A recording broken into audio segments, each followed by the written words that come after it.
Regular meeting for October 21st, 2024. This meeting is being held in both a hybrid format that allows members of the public to participate in person or remotely via Zoom. In-person participants, if you'd like to speak, please submit your request to speak form to the clerk before your item is called. Only in-person participants may donate or accept donations of time. Remote participants, if you'd like to speak, please join the Zoom meeting printed on the agenda and raise your hand in Zoom when the item you wish to comment on is called.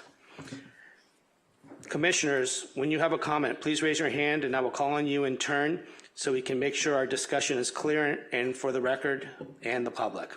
May I have a roll call? Commissioner Hill? Here. Commissioner Mazza? Here. Commissioner Peak? Yes. Vice Chair Smith? Here. Chair Leonard? Here. You have a quorum. All right. May I have approval of the agenda? You need to pledge allegiance. Pledge of allegiance. Okay. Sal, you want to lead us?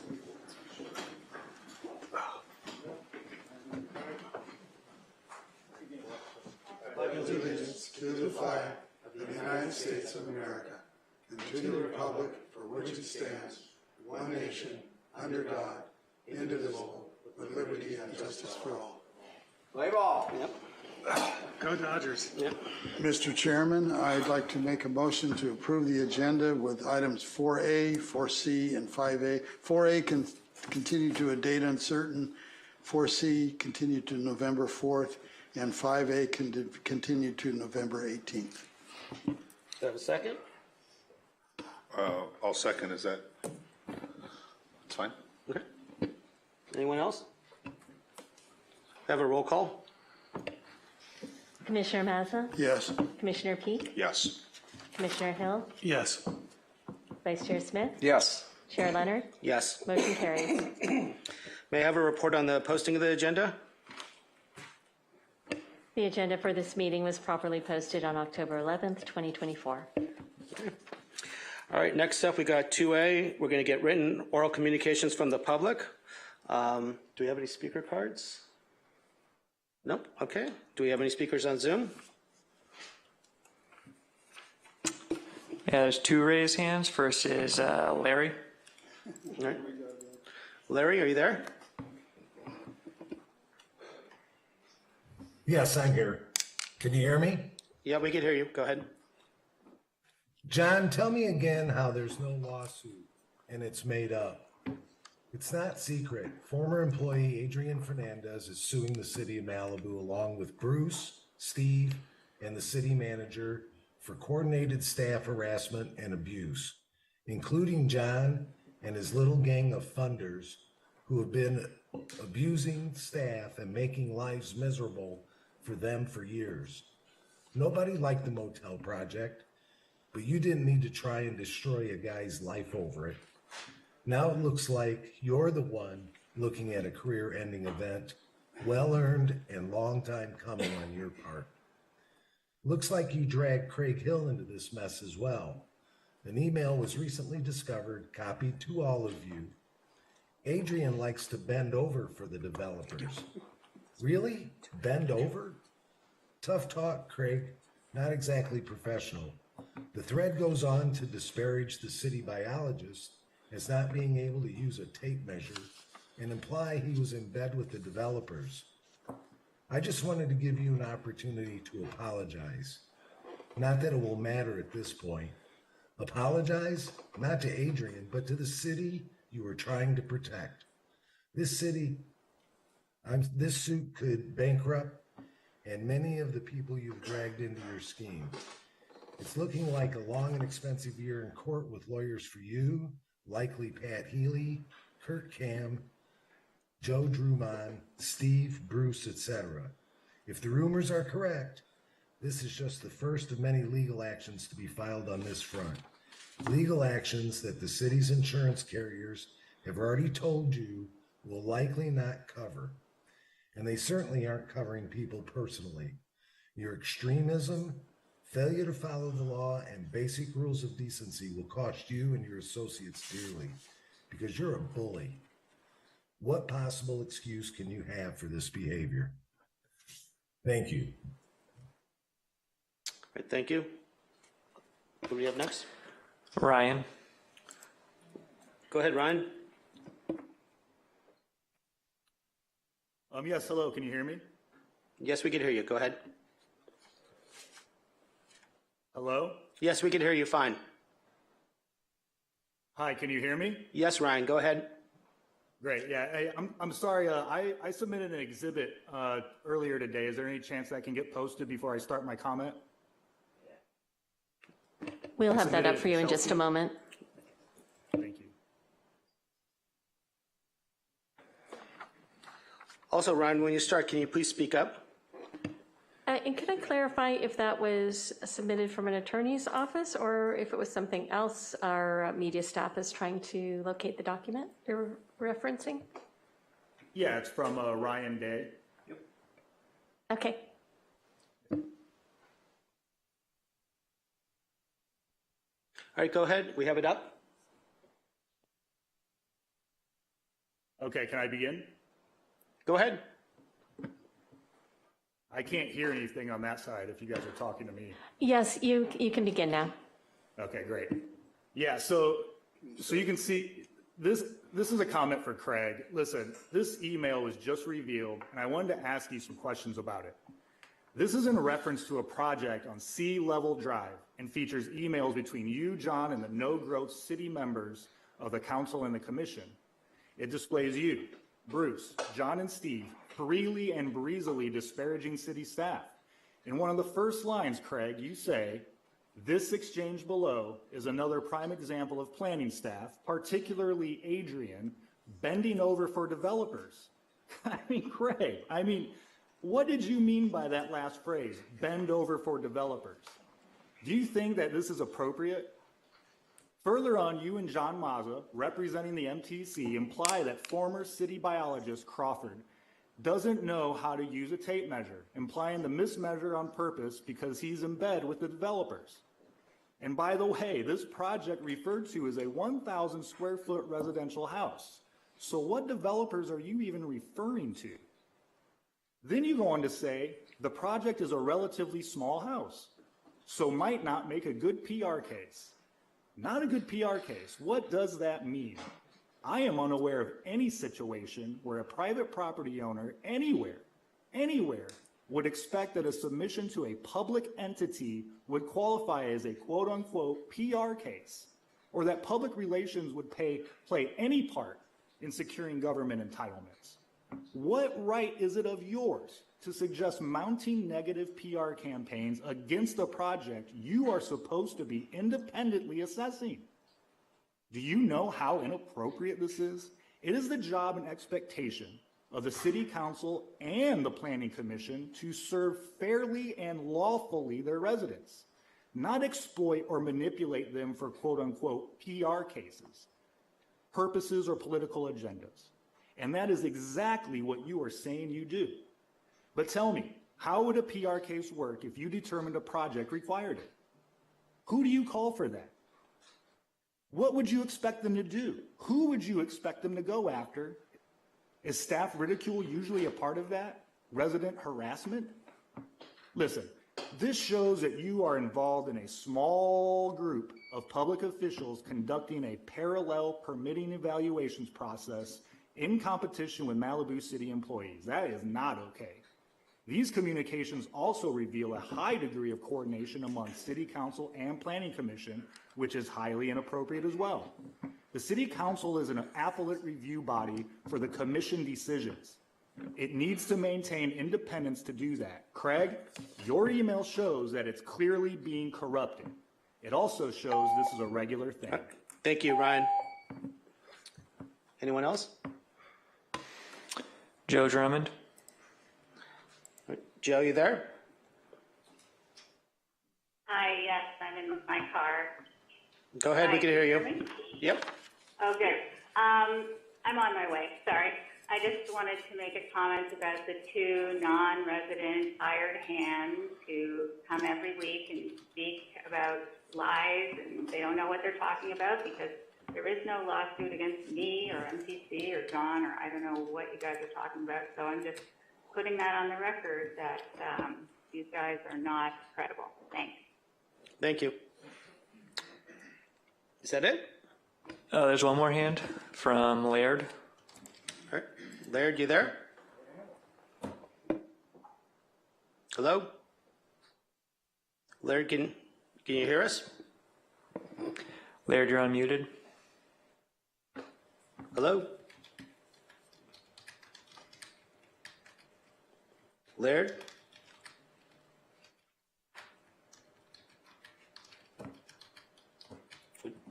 Want to give him one more chance, or? All right. Laird, are you there? We can't hear you. He's still unmuted. Okay. Okay. Give you one more second.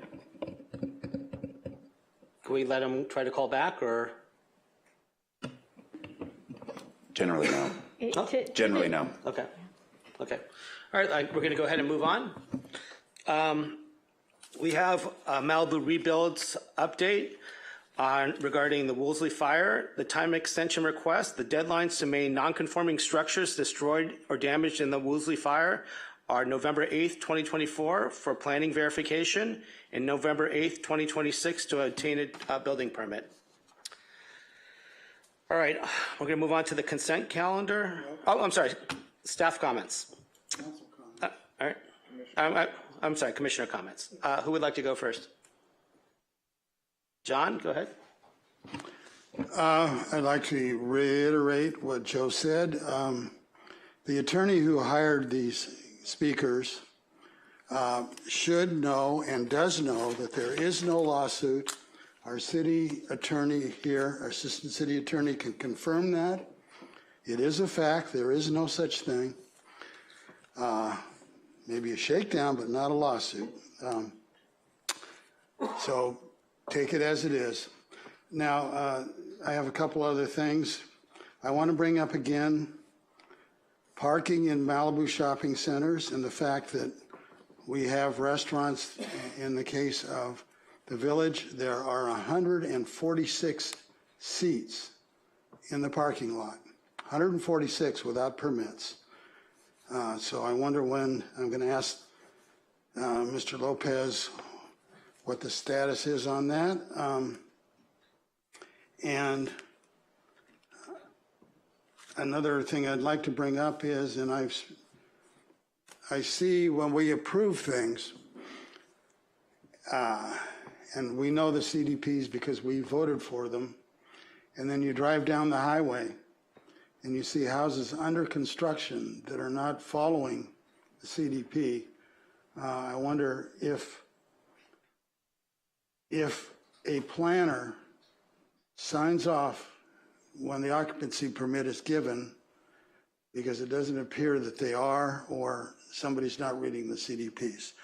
So those are just questions I have. Thanks. Who would like to go next? Skylar? Go Dodgers. Okay. Craig? I'll second that. Yeah, first, a couple of my emails from a few years ago, grossly misunderstood, grossly mischaracterized. I'm not going to waste everybody's time here talking about them. If you want to talk to me privately, I'm happy to do so. Much of Malibu experienced a PSPS for much longer than necessary, if at all. And I appreciate that's really an issue to take up with the CPUC. But the non-operation of traffic signals and traffic jams can and should be addressed by the city by now, 6 years after Woolsey. We need to do better about having generators ready at the signals and officers to direct traffic. So let's do some planning around these inevitable events. So here's an idea. Take it or leave it, but the city already has volunteer programs sanctioned by first responder agencies. Arson Watch, CERT, VOP, now the fire brigades. Maybe it would be possible for either to include traffic direction as a module in the training for one of those, or to use those groups as a model for a new emergency traffic squad. How much training, so the question might be, how much training and liability coverage do you need for someone to direct traffic? So let's just put that idea out there, and yeah. Chair, if I may. Go ahead. Yes, just in light of that, a lot of people did experience that outage. It was very unfortunate because it felt like it kind of power turned off right when the wind stopped. That was kind of the perception of a lot of people. I do know that was a little bit of a different situation in the county, but it would probably be great, and I'm sure Edison will come and give a response to the city council about this. I think that in regards to the traffic congestion and things that are associated with that and the lights not working, it's a public safety issue. And my hope is that our city manager will take the action to use those tools that he has to deal that. I don't think that's our place here at the Planning Commission level to deal with that. Yeah, I just want to comment on that. We got a day and a half's notice that actually it was almost 2 days notice that the power would be out. And during the power outage, I went up and stood on the corner of Zumarez and Coast Highway where there is a light. And I would say 1 out of 4 cars went straight through without even thinking at 60 miles an hour. And the same thing was happening at other lights. You're supposed to stop when there's a stoplight and back up the traffic. But you could have put a sheriff there and written hundreds of tickets. And it's very, very dangerous. You cannot turn out of Point Doom without getting hit or potential of getting hit at that intersection and at Heathercliff.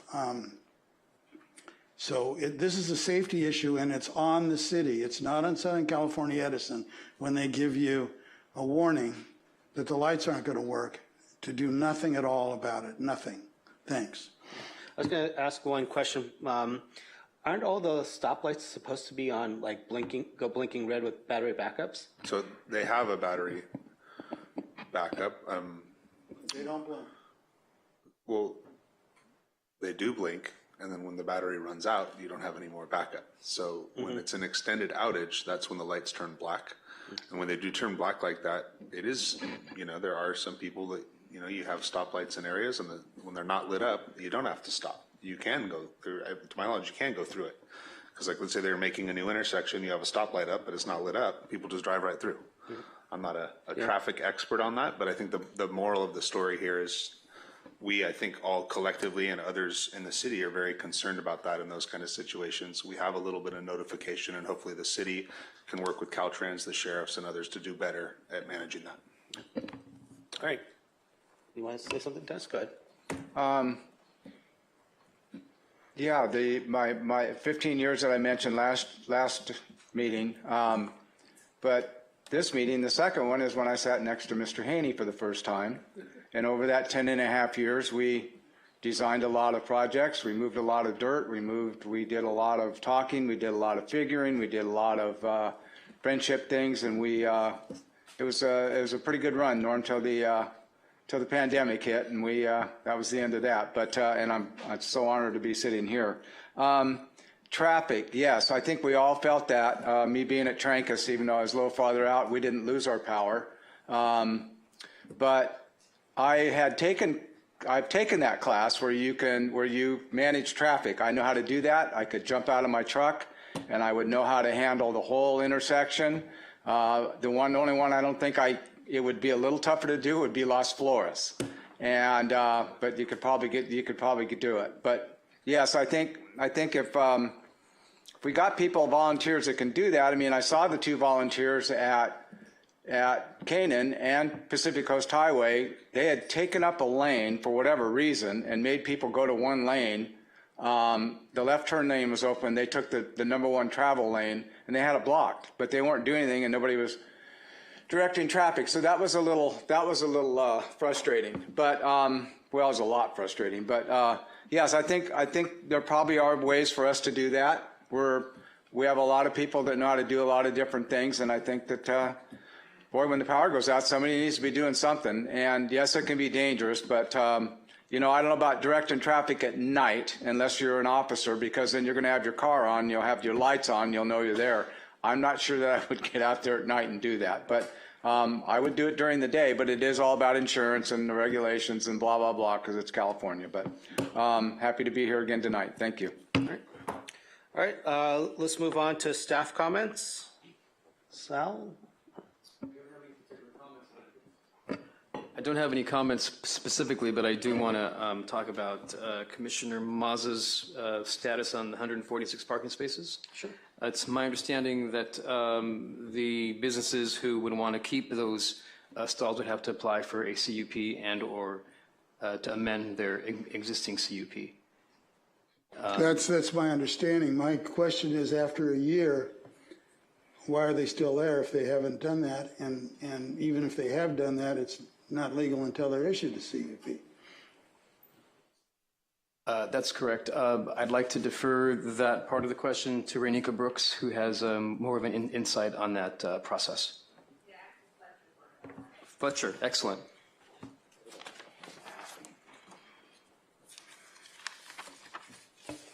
Hello? All right. So yeah, the two businesses I believe John is referencing would be Broad Street Oyster and Marmalade Cafe. So those two businesses were granted temporary outdoor dining 4 years ago and have retained those dining areas. Pretty much, I think every other business that took advantage of that program has removed their dining. So those are the two that we're currently processing. One was submitted about a year ago, and one was just submitted. So that's the status.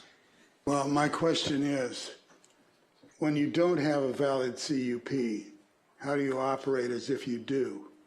I don't know of anything in our codes that says if you don't have a CUP, you can do it anyway until you get approved later.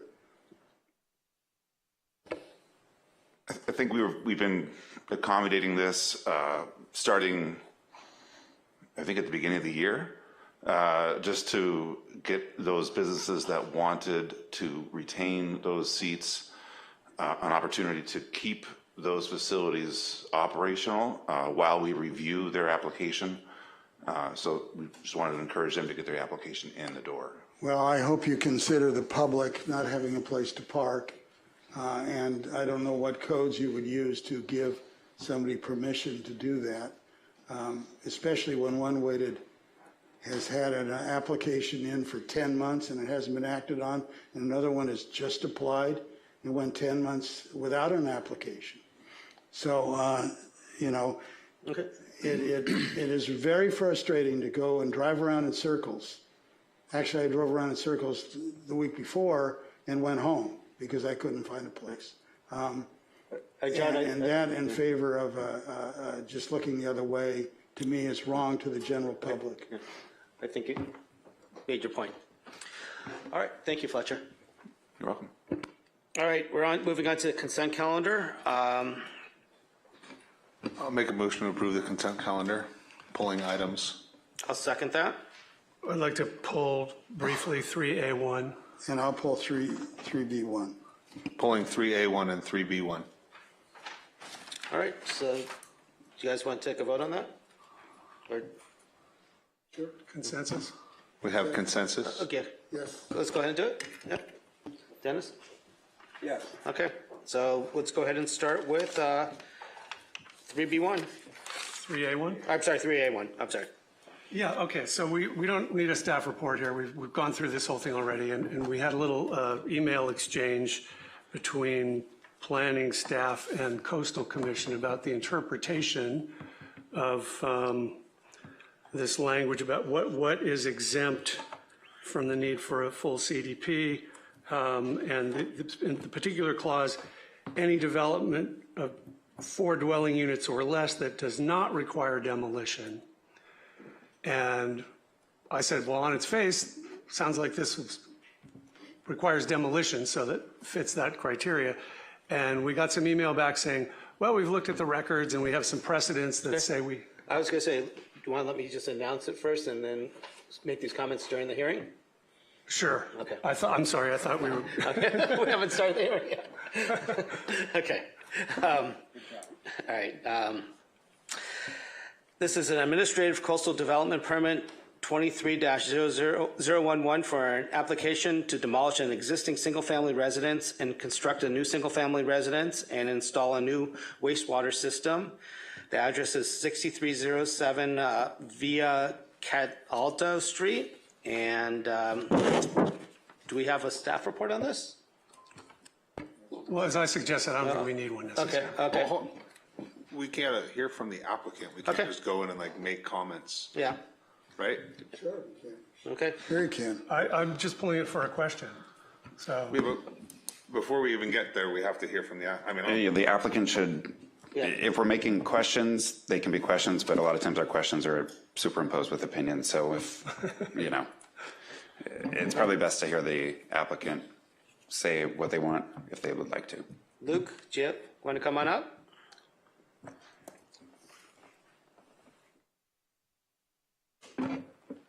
Good evening, Commissioners. Would it be for as far as the staff report? So we were in contact with planning also. So our understanding was that there was precedent for previous cases to go ahead and proceed with the case the way it was filed. So that's our understanding. We're here to answer any question. There were two items that I just want to comment there. The reference of palm trees has been removed from plans, and then also the sections were clarified. There were some questions about height, so all the sections were clarified to show everything correctly, and those were the concerns that were. And then there was a question about the demolition, which I think would be satisfied with the application, but we just wanted to point out for compatibility wise that this is a single family house in a single family neighborhood, that there's a single family house being demolished and a single family house being built on a pretty large lot. So if there's any questions, we're here to answer questions, and that's pretty much it. You have a minute and 54 seconds to, no rebuttal? Is there a, This is comment only. okay. Chair? We don't have any other public speakers on this item. Okay. All right, so let's go back to commissioners here. Craig, go ahead. okay, sorry. So this is really a question for staff and legal. I'm all about precedent. I think that's really important, an element of fairness. I think there's a line between when you can make an interpretation to which you can apply precedent when there's some sort of gray area or ambiguity.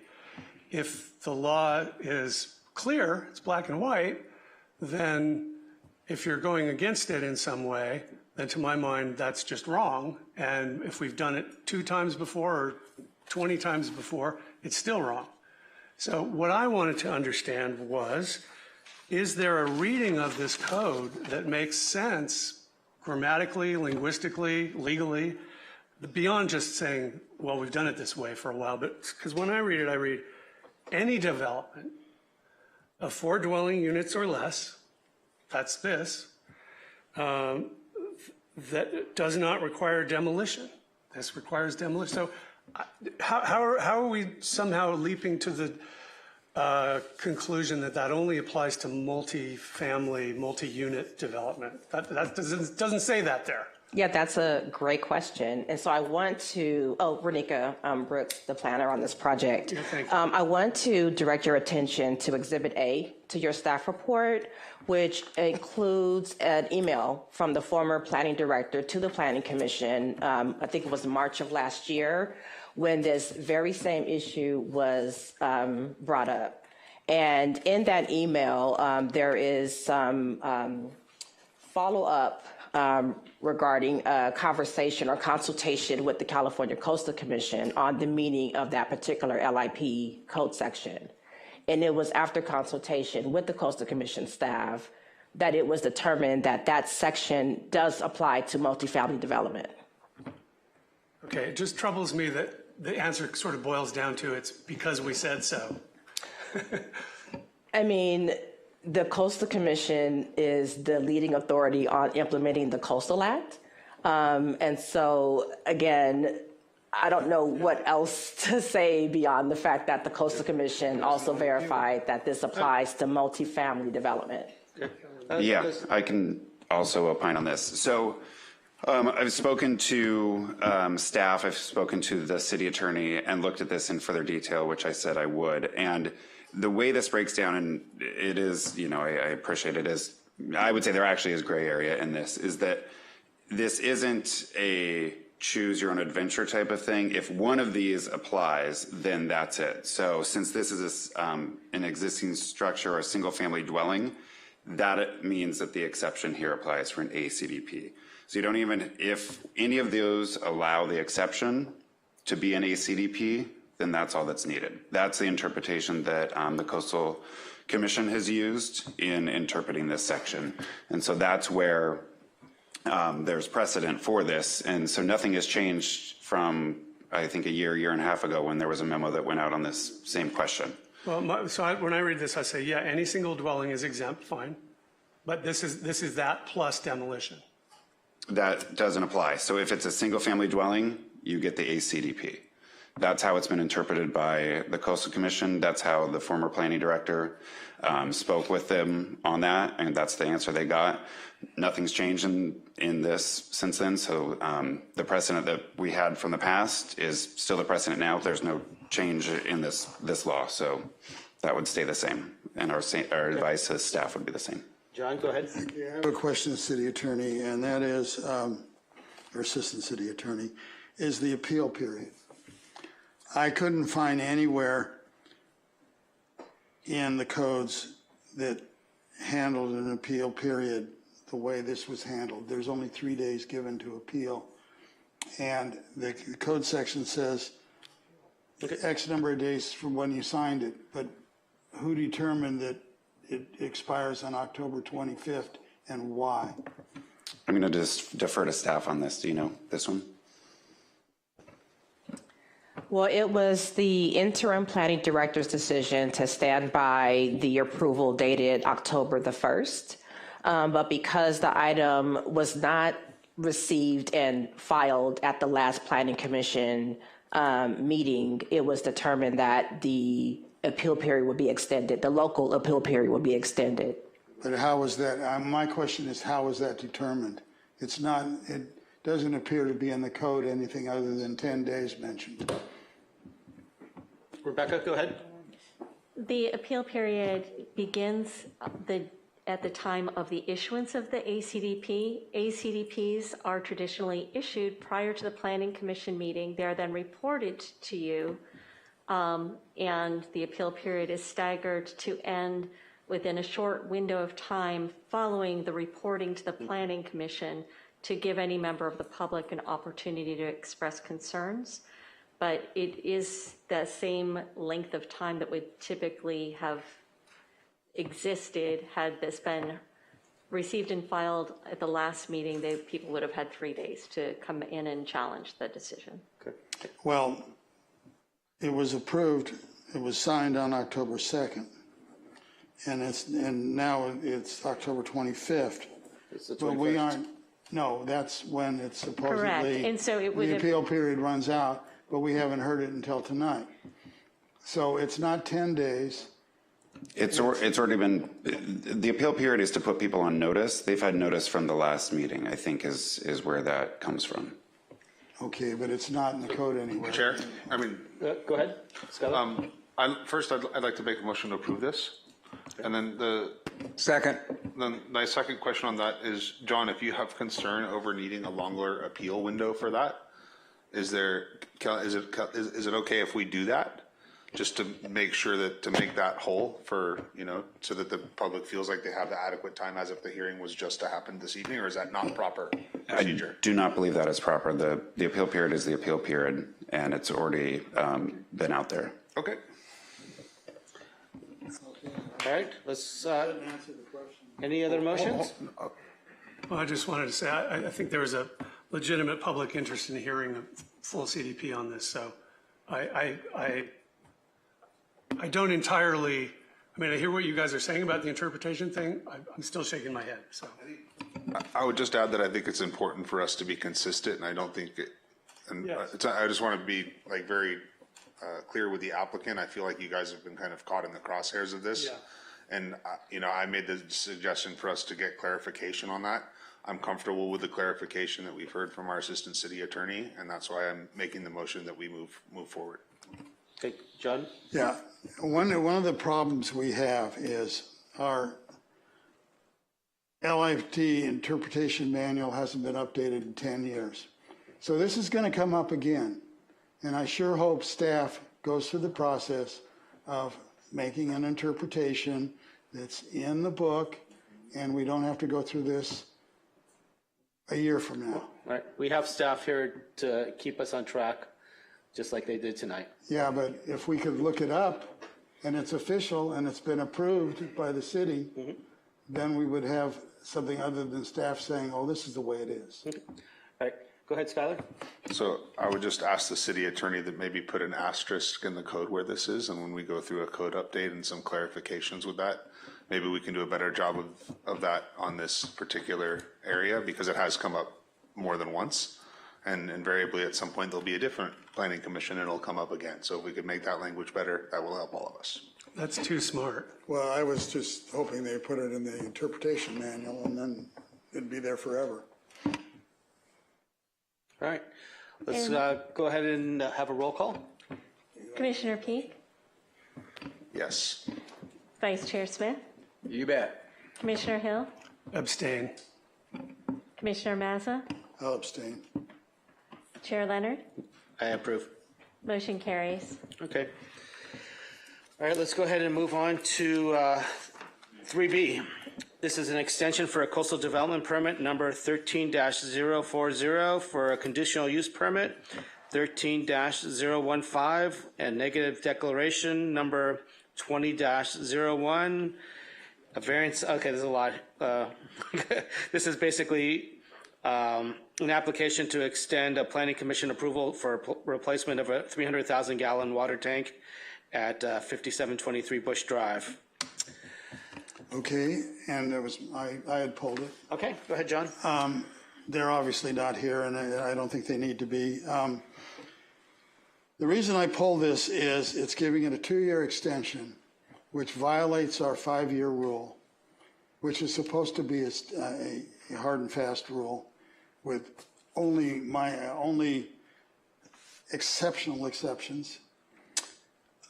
The interpretation, and it's a fire tank, and we have fires, and it's been well over 5 years in process. It's been like 9 years in process. So I want to make a motion that we change this to a 1-year extension, keep it in our codes, try to get the fire department to build it, or whoever it is, water company, to build this tank in the next year. And if they can't do it, come back again. But just to say, oh, gee, we're not ready to do it now after all those years is not a good excuse. And excuse me, all those years, it's not a good excuse just to say, well, we just didn't get around to it. This is a fire suppression device that is out of date, should have been built 5 years ago, and so I don't see any reason why we should bend over backwards to violate the 5-year rule and not try to force them into getting it done in time. So I'm going to make a motion to change it to 1 year instead of 2 years. If I can get a second. Senior Planner Eaton, is this their first extension request?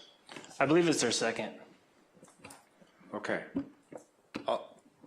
I'll second, or Craig, are you going to second for discussion? I'll second for discussion. May I ask a question of the Go ahead, planner? Skylar. What is their direct reasoning to you as why this hasn't started, and when is it going to start? I wasn't the original planner, but from the recollection on this extension request, there was a couple issues. They had to process a separate CDP. We do have the county representative here, by the way. Don't mean to point out Jack over there, but he's here we have another county item tonight. So he can directly speak to it. Yeah. Jack, are you familiar with this project? Can you come up to the mic real quick and maybe answer that question as the applicant? And then we apologize for not recognizing you in the room, and you do have a few minutes to speak if you want.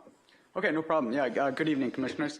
So yeah, this is the Lower Bush Tank Replacement Project. So my name's Jack Husted. I manage the capital projects and design for LA County Waterworks. And so yeah, the Lower Bush Tank Replacement Project is an aging tank. We're going to replace it with a new steel tank, slightly larger in size. And this was a coastal development permit that was, I think it will expire this summer. So that's why we're going to need the extension. We are preparing this project. We're finalizing our plans now and preparing to advertise this for construction. If we advertise it this summer, there's a period for procurement. We've run into this on other recent tank projects that long lead time items are taking a long time. So we wanted to ensure that the CDP allows enough time to get substantial construction going before it expires. But yeah, some of the delays have related to actually the CDP itself. There was a process to add landscaping and amend the permit for that, and that actually added some time. And then there was also some documents, the assumption of risk and so on, that we had to go over with our council, and that ended up taking some time as well. So do you anticipate starting this project within a year? Yeah, let me look at my current schedule for this project. We would, like if you go out to bid this summer for that, are you starting construction in the fall? If we were to award the project this summer, which is our current schedule, then there's a period before we'll collect submittals, technical submittals, and then the contractor will have a procurement phase. And so I think for the requirements of the permit, we actually have to start physical construction before it expires, not just have a contractor on board. And so we allowed a certain amount of time into the schedule for them to procure materials. And now we would be starting construction in 2026, I think spring of 2026. But in case of any other delays, we just, the 2-year application would ensure that we have time. I'm going to be very frank with my comment. Do not take this personally. Sure. It's really hard when you guys have a community that's been so affected for wildfire, and we appreciate the upgrades for the tank. But this community was like really devastated over that, and to see like it getting like extended and extended and extended. And we understand that there's reasons for it. Like we need to answer to our community about that, and it's really frustrating for us, as I'm sure it is for you guys, the county and the water district, and not being able to deliver that. So however we could, in the term of like lighting a fire under your ass to get that done would be awesome to get it done sooner. But we needed to get it done properly. So thank you for the comments. Understood. And it's full speed ahead from here, absolutely. That's why my motion. Okay. Yeah, agreed. Okay, so I'd like to make a subsequent motion. Go ahead, Skylar. My subsequent motion is to go with the 2-year extension. The reason for that is what he just outlined to us. I don't think it's smart for us to make decisions that are going to inhibit our community not approving water tanks and allowing them to get built. That's it. And I think that shortening the time for that, he just told us that it's not going to be able to happen in that amount of time as much as we would like. So I don't think that's fair to our community. I'd just like to comment that they could possibly get construction going within a year, and then they wouldn't have to come back and get another extension. So, as you say, lighting a fire under their ass is constructive for the city of Malibu, as far as I'm concerned, and the citizens of Malibu. So we can just vote. Go ahead, Dennis. So, knowing how long it takes to get things from you guys, because I did the PVC at Tuna Canyon and Pacific Coast Highway, 5 years for me to get water out of you guys. I know things take a while. I'm with Commissioner Peak here, and well, with everybody. But you guys need to help us out here. Terribly, how you guys do these things, I know you've got procurement and you've got to do this and you have to do that and you got to book this thick that everybody has to read and everybody has to be hired a certain way. I got that. But you really got to help us out here, because if this tank's been on the schedule for a long time, you've had time. So I'm not really kind of trying not to chew you out or anything. I just know what happens. For 5 years it took me to get water at Tuna Canyon, and that's just ridiculous. So anything you can do, you got to help us as a community. Rebecca, go ahead. Just as a point of clarification, I want to make sure the applicant is aware that the project expiration date was actually July 20th of 2024. Your original request was for the project to be extended to the end of 2026. Staff is recommending consideration of a 2-year extension to July 20th, 2026, rather than the end of 2026. I want to make sure you're aware of that in terms of your construction schedule. Okay, understood. You would have a year and a half if it were to be approved with a 2-year. It's not 2 years from today, it's 2 years from July of this past July. Yep. My take would be setting the 1 year is the lighting the fire. So I understand that, but the problem with 1 year is you're giving them 6 months, and he's basically just told us, or essentially 6 months, maybe 8 months, that they're not going out to even procure that until that time. Go ahead, Dennis. You have a lot of experience with the county. I mean, there's a lot of moving parts here, right? Right. If we go and we limit you and basically give you 8 months from now to get this done, is that feasible? No, I don't think it would be. Just that Just full contract stop, procurement. no, it's not Okay. feasible. Correct. So we're back to the drawing board, and I'm not going to deprive our community of that. That's Yeah, where I'm it's, look, I'm whining about how that went for us, but, yeah, I think going back to July, and it looks like if that's the case, starting in July with everything you just got, you're going to be right on the money, because now you're backing up 3 months. So, just everything you can do. Thank you. All right, so I made a subsequent quote motion, and I don't have a second. I'll second that. So, okay. I believe, did Dennis not second that motion earlier? You did, sorry. I believe Commissioner Smith Yes. has seconded the motion. Sorry. All right, let's go ahead and take a vote. On which motion? We're going to do Skylar's first. Commissioner Peak, Yes. Commissioner Smith, I'm sorry, Vice Chair Smith, Yes. Commissioner Hill, No. Commissioner Mazza, No. and Chair Leonard. Yes. Motion carries. Okay. All right, let's go ahead and move on to continued public hearings. Next up, we have a coastal development permit, 23-067, and variance 24-008, and a code violation, 23-092. It's an application and for construction of a new one-story single-family residence with an attached 2-car garage and an attached second unit. Excuse me, Chair Leonard. Item 4A was continued to data uncertain upon approval of the agenda, so we are on to item 4B. I'm so sorry. I was inquiring about that. So much for listening. Okay. All right, 4B is an administrative plan review. It is for,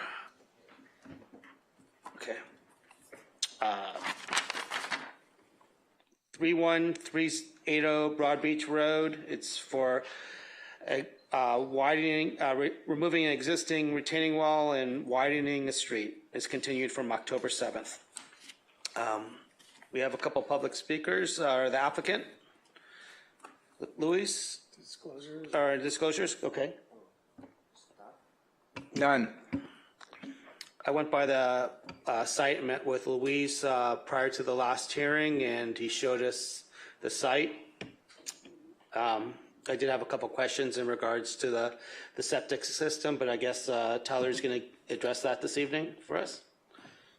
Yeah, I had some questions to the applicant in email about how the stairs would align if the wall's pushed back 6 feet. He explained how the tread depth is wide enough now that they could compress it and that would work. Had a site visit with John, confirmed that about the tread depth. Also noticed that the tank lids for the OTS risers seem pretty close to where the wall would be, so I'll be interested to hear how those interact. I went out with Craig prior to the prior hearing, and Luis. I have done nothing since. I met Luis on site with you, Mr. Leonard, I believe. Yep. And I guess, yeah, definitely just saw that there's some neighboring development that's kind of similar. And be interesting to hear how we're going to resolve the tank issue. Yep. Do you want to do a staff report? And we will have contract planner Paolini presenting the staff report this evening, and senior planner Eaton is available for additional information. Okay, great. Go ahead. Chair Leonard and Commission. I'm Gina Paulini, and I'm the contract planner that has been managing this project. If I can have the slide show, please. Yeah, you're on, Gina. Okay, great. So this project is an administrative plan review, variance, and demo permit. Next slide, please. The applicant is proposing to demolish the 3.4-foot existing retaining wall, widen the existing driveway, and construct a new 6-foot retaining wall. The variance is before you tonight because they will be constructing on slopes steeper than 2.5 to 1. Next slide, please. This is the project site on Broad Beach. Next slide, please. Here's a photograph of the site. It shows you the steep slope and the existing wall and Broad Beach above. Next slide, please. Here's a site plan of the site. You can see in red the existing wall and a little faint line above that where I have it in yellow, and then there's a little arrow showing where the new wall would be located. Next slide, please. And here's the slope map.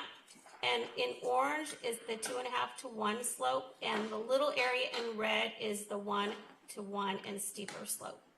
And the dark line there, just above the red, is where the new 6-foot wall would be located. Next slide, please. Here's an elevation of the wall in a section. You can see the wall in red, the dotted line is the existing wall, and then the solid line above that is the new wall, and then you can see the section again. Solid wall is the new, and the red is the existing. Next slide, please. So with considering the variance, the existing road easement is 16 feet wide and serves 10 parcels. The retaining wall runs along the length of the private road easement. The driveway at its narrowest is 19.7 feet, and the variance would increase the width to 25.5 feet with a turning radius of 25 feet. And that would help the fire department gain access. Next slide, please. The administrative plan review and demo permits are typically handled at the planning director level, but because of the variance, this is being brought to the planning commission for a decision on all items. Next slide, please. In our environmental assessment, we've determined that the project would be categorically exempt per section 15302. Next slide, please. In your packet, you will see a letter from the Coastal Commission dated October 2nd. They have disagreed with the exemption for the CDP. They have requested that a CDP be processed with this project. Next slide. So the project was continued from the last meeting, so to allow the city and the Coastal Commission to meet to discuss the CDP. We met today. The Coastal Commission would like to see a change in the city's interpretation of CDP exemptions going forward. And the city and the Coastal Commission have agreed that we will continue to discuss this issue. However, we are bringing this project forward to you tonight for consideration, and the Coastal Commission understands that. Next slide, please. We did receive a second comment letter from the Malibu Coalition for Slow Growth. Their concerns were regarding the variance, and that they thought the variance required a CDP. But CDPs are required for classes of development that involve risk of adverse environmental impact. A variance does not automatically require a CDP. Next slide, please. They also thought that the project was cutting into a coastal bluff.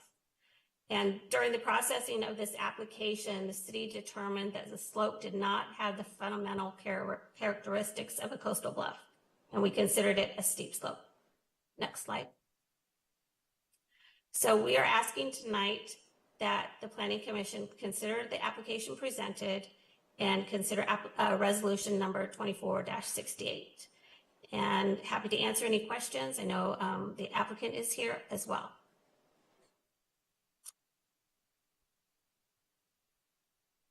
Should we go forward with the hearing, or should we let Tyler answer a few questions first?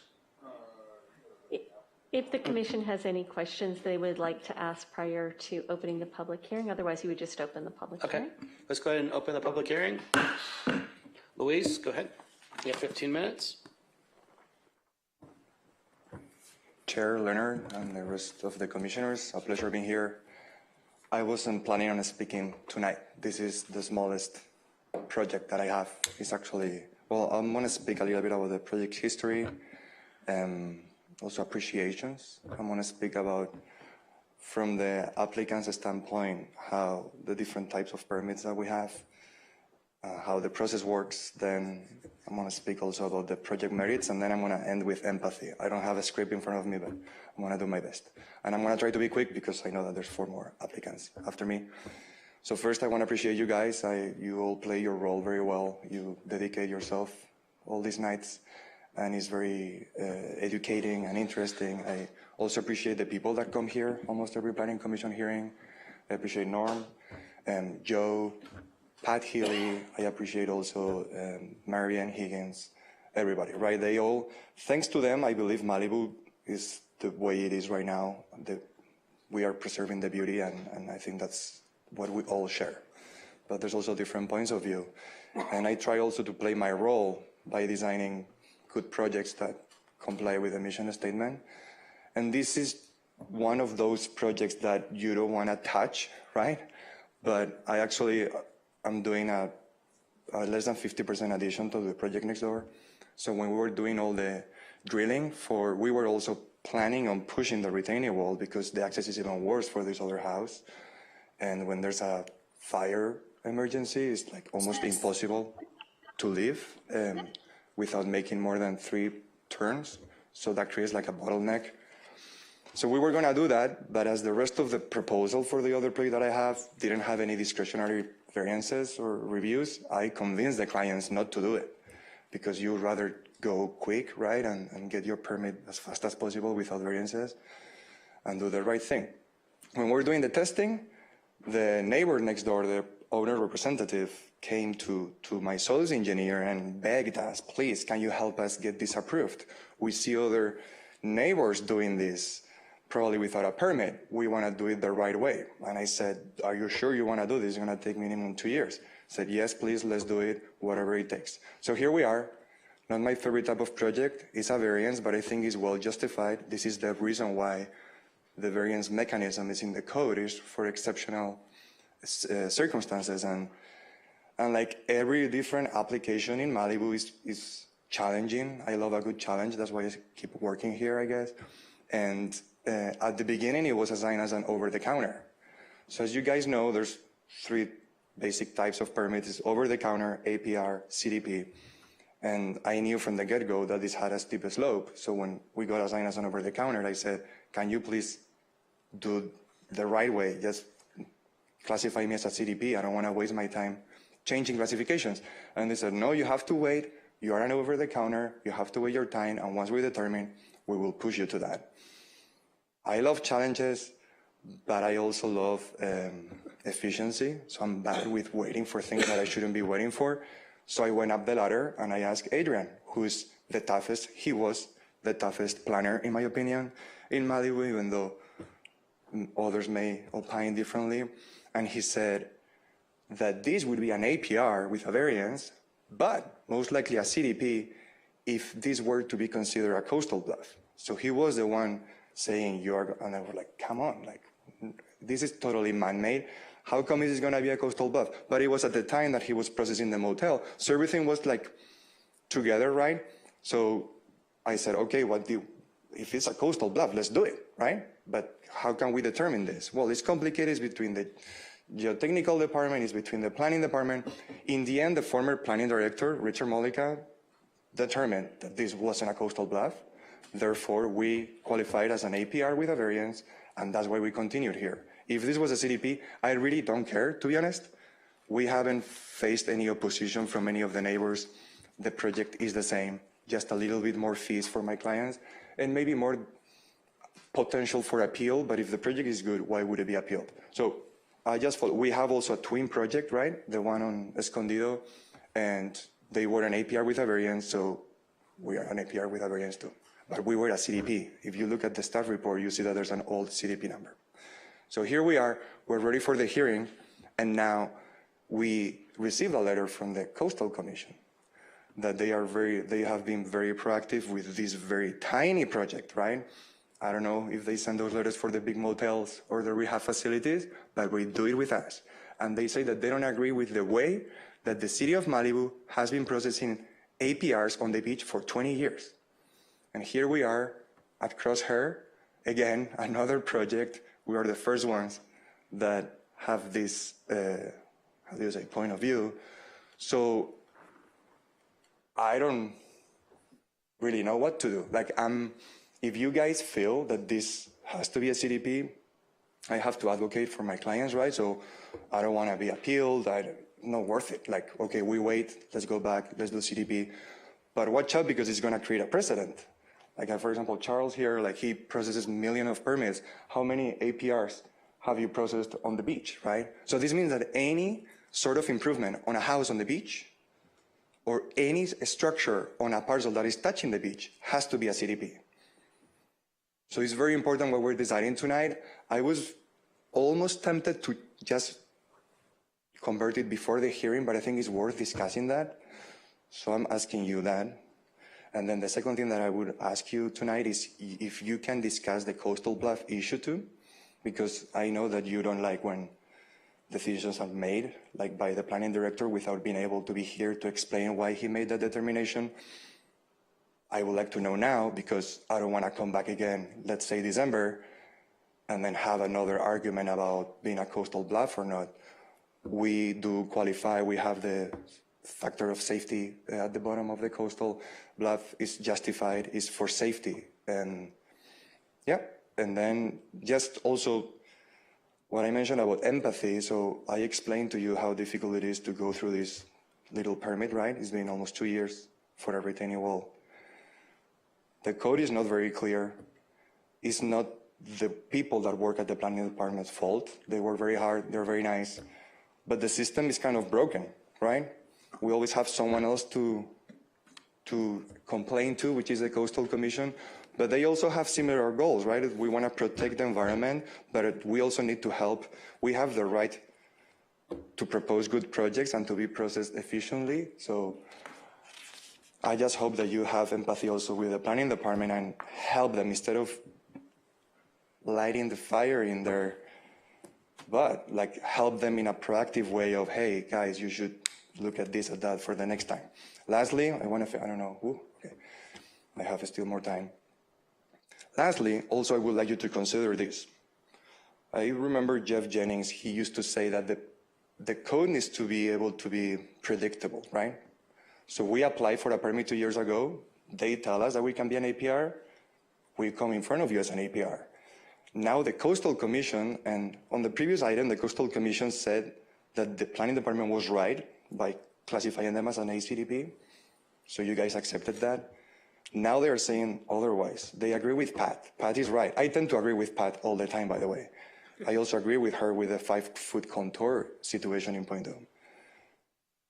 They are saying that she is right, but that doesn't mean that I feel that they are right. So I would like also, and I know that Craig was probably going to do this, to go into that IP, read section 13.4.A and then point B, word by word. You tell me what you understand. I disagree with the way the Coastal Commission is doing it. I agree with the planning department, but this is something between you two guys. If you want to discuss the project merits itself, not the process, I'm here also to help you. We talked about the stairs. We talked a little bit about the septic system. I wish the Environmental Health Department was here too to explain that, but and I want to go very quickly with that. Drew, when you asked me how deep the septic tank was, I did ask that to Eli Jr. and to our surveyor, so we surveyed how deep it is, and it's 5 feet from the surface. And it's true that once we push the retaining wall, it's going to get really close to the tank. So there's a rule, a code, right? Like we have to leave 5-foot setback around the septic system tank.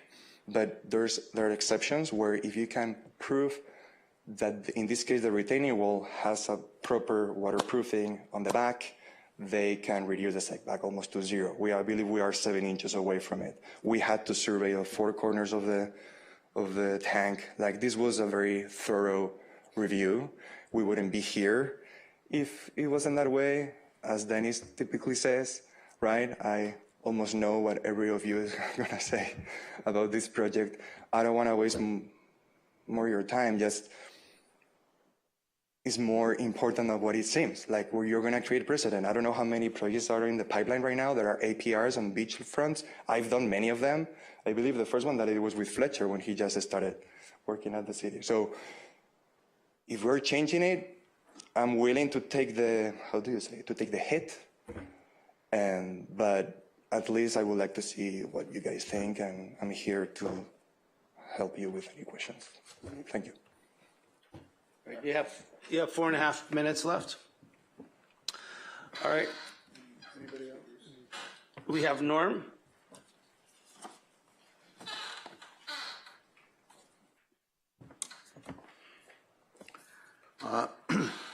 Thank you, Chair, and Commissioners, for the opportunity to speak to you on this project. I really don't know the owner. I'm not speaking for the owner. I'm here because I'm familiar with the area, and I also think that the overriding issue is safety. Not just safety for beachgoers that are coming down the stairs and have the only place to stand is within a 20-foot wide access drive that everybody uses. That is within the access drive currently. That means that people driving on both sides of the street are going to hit those people if they don't stay on the stairs before they step down. The other aspect of the concept of safety is ingress and egress for homeowners. Many of the areas here on this particular drive are less than 20 feet. They don't meet the fire department's current standards, and they also need to be widened. So what we have here is a checkerboard of people who have widened the area for safety, for access, and areas that have not been done. This is one that is kind of in between. The access drive right now is 20.5 feet wide. The stairs come down, people step on that area that is only 20.5 feet. That's dangerous. If they were coming down the stairs and a car was coming and they fell, they would fall right on to the street that the people were driving on, and you'd have a major accident. The second issue is access to the public. This kind of surprised me the Coastal Commission took this position, because this provides safe access to the general public, which is the second primary goal of the California Coastal Commission. The first is protect coastal resources. Clearly, this doesn't have anything to do with protecting coastal resources. The second is to provide public access to those resources. This is exactly what the Coastal Commission stands for. This is appropriate. Am I up? Nope, you got 30 seconds. Almost, got a few here. From a geotechnical point of view, you can build this retaining wall as close to the existing septic system as is being proposed. This is simply providing a small 4.5 foot area to make it easy for people to turn into their garage, and also for people to stand on the side and not get hit. Thank you very much for your time. All right, let's go ahead and open up this hearing. Online. You want to? Online. Any public speakers? There's no raised hands. Oh, sorry. Okay. Rebuttal? None? All right. Let's go ahead and open the hearing. Skylar, go ahead. Just for clarification, those are not public access stairs. Those stairs belong to the home property owner, correct? Yes. Okay. Thank you. Go ahead, Craig. Yeah, there's some real virtues here, some that Norm pointed out. I think we have kind of a threshold. We have some definitional questions to sort out here. Again, precedent is important, right? So One of the questions is Coastal is saying this is a beach. Then we're also hearing it's a coastal bluff. Presumably it's not both. I don't know. So we need some clarity on that. And let me just say at the outset, I feel a little disappointed that the city's letter back to Coastal was so categorical in just saying, well, we're just going to go ahead with this. I think it would have been helpful to ask Coastal, what's your rationale? Why are you calling this a beach? Maybe, Craig, we can get a little more light from whoever had that conversation on that conversation. Yeah, so in sequence here, let's talk about the definition of why it isn't or isn't a beach, and then we can also talk about why it isn't or isn't a coastal bluff. So who? Go ahead, Skylar. I was just going to say that, I mean, if you want to, we can parse those issues. Like, I don't think it's a coastal bluff. I think it's a disturbed coastal bluff. But that's because there's a road cut right through the middle of it. Disturb isn't a factor. You know, so I mean, if that dictates how we go, then that's kind of where I'm at. Go ahead, John. Well, this is disturbing to me because we don't have a definitive answer. And Coastal has stated their case, and the city's rebutted, but the Coastal hasn't come back. And we have a comment. Now, there's two factors here. Number one, it doesn't matter if there's a road up above it. As Norm knows from his project, 33,000 or so PCH, which we heard the house in front of, we heard about 2 meetings ago. There are roads on coastal bluffs, driveways, and this has always been considered a coastal bluff on anything north of this. So when you say that, are you saying any project north of this house? Or are you talking about that area, entire area of Broad Beach? Anything going up. So anything west of this is a coastal bluff. But if you go to the south, it's not a coastal bluff? No, when Broad Beach goes flat and there's nothing behind it, it's not a coastal bluff. But we went through all those projects on east seaboard. Sea level? Sea level. All the houses that are south of that, always been considered a coastal bluff. Now, it's a 2.5 to 1 slope. More than 2.5 to 1 slope. It's fronting the ocean, and the highway is what, 150 feet above it, 100 feet above it. So if you took the houses away, it's coastal bluff. And the other thing that bothers me is saying it's not a beach because there's a house built on it.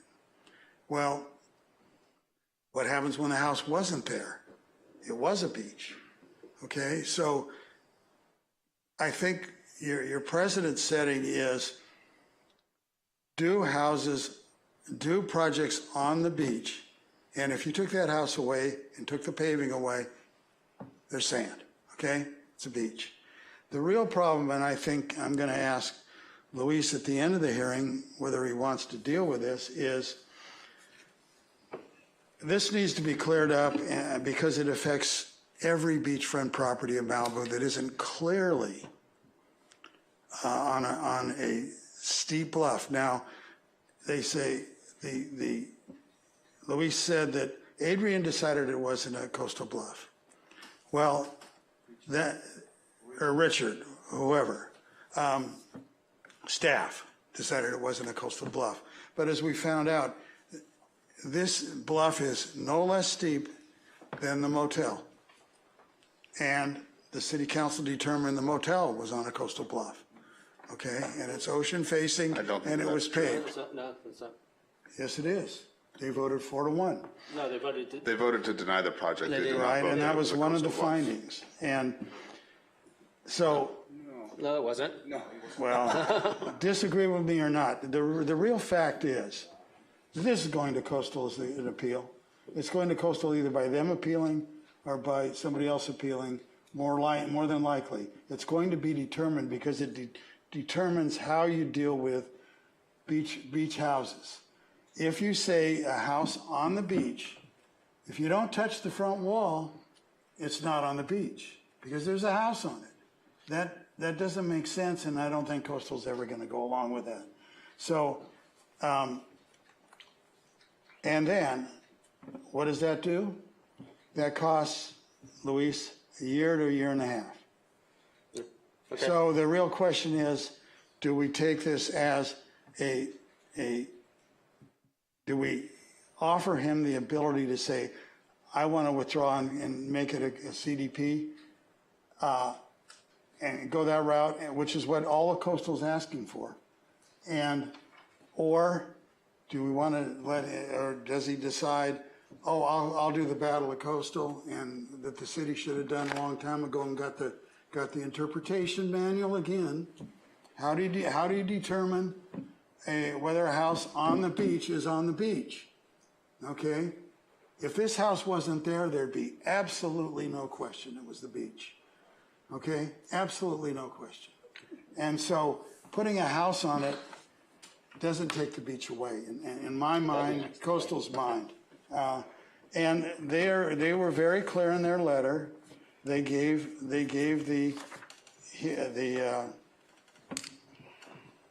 they said, number one, there's two factors. One, is it on the beach? And then the exception for 1341A1, one of the exceptions is within 50 feet of a coastal bluff. That's the key. That's the key. And guess who's going to decide that? They are. Not us. And so Luis is the architect. He's got a client.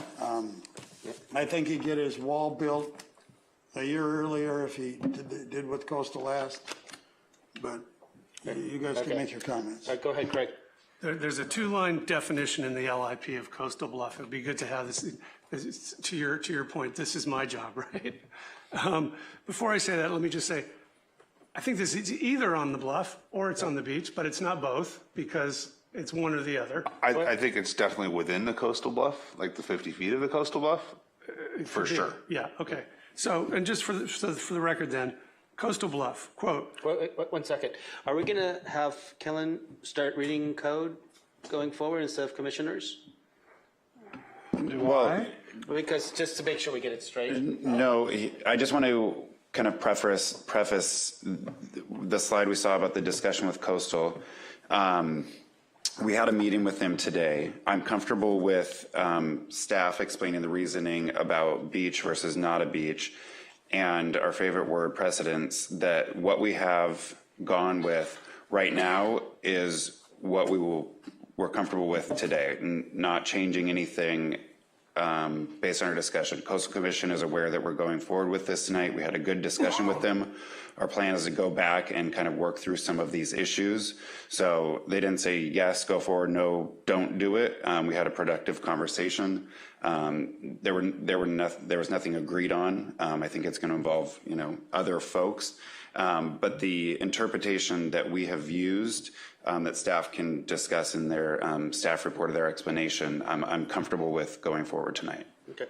Yeah, but let me ask you a question. I'm sorry. Craig had the. I had the floor, but Tyler had his hand up pretty insistently. Thank you. If I may yield. I appreciate it. I just wanted to make clear, because it seemed there was a confusion that the letter that we received from the public and what the Coastal Commission concerns were two different things. They both came to the same conclusion that a CDP should be required, but one, the public correspondence said that it was a bluff. If you read the Coastal Commission staff letter, and in our meeting today, there's no mention that this was a coastal bluff. So the Coastal Commission's concern is that this is the primary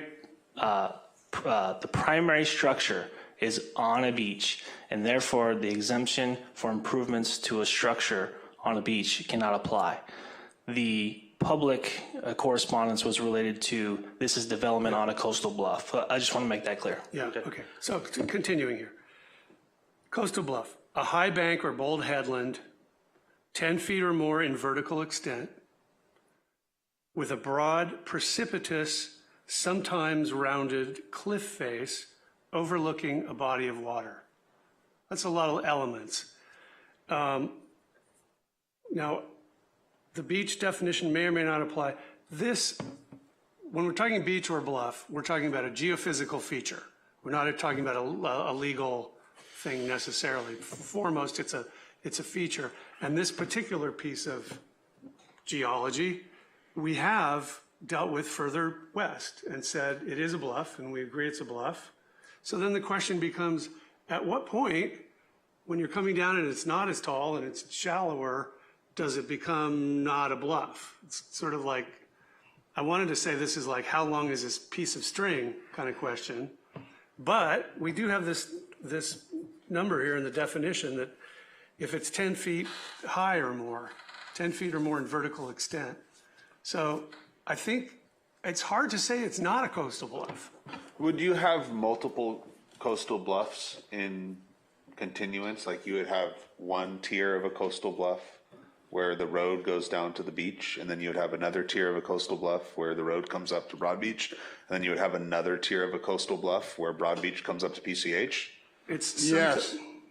So it's your understanding that you would have three different elements of that that's coastal in bluff, the code. and some of them are separated by 50 or more feet. That's in the code. It says you take the highest tier to measure your bluff. Okay, so yeah, what code it's section? really odd to me, if that's the case, and that's the interpretation that we're going with, that coastal didn't make an issue about this being a coastal bluff. So that to me is like red flag. Okay. I mean, it seems more a bluff than a beach. I think that.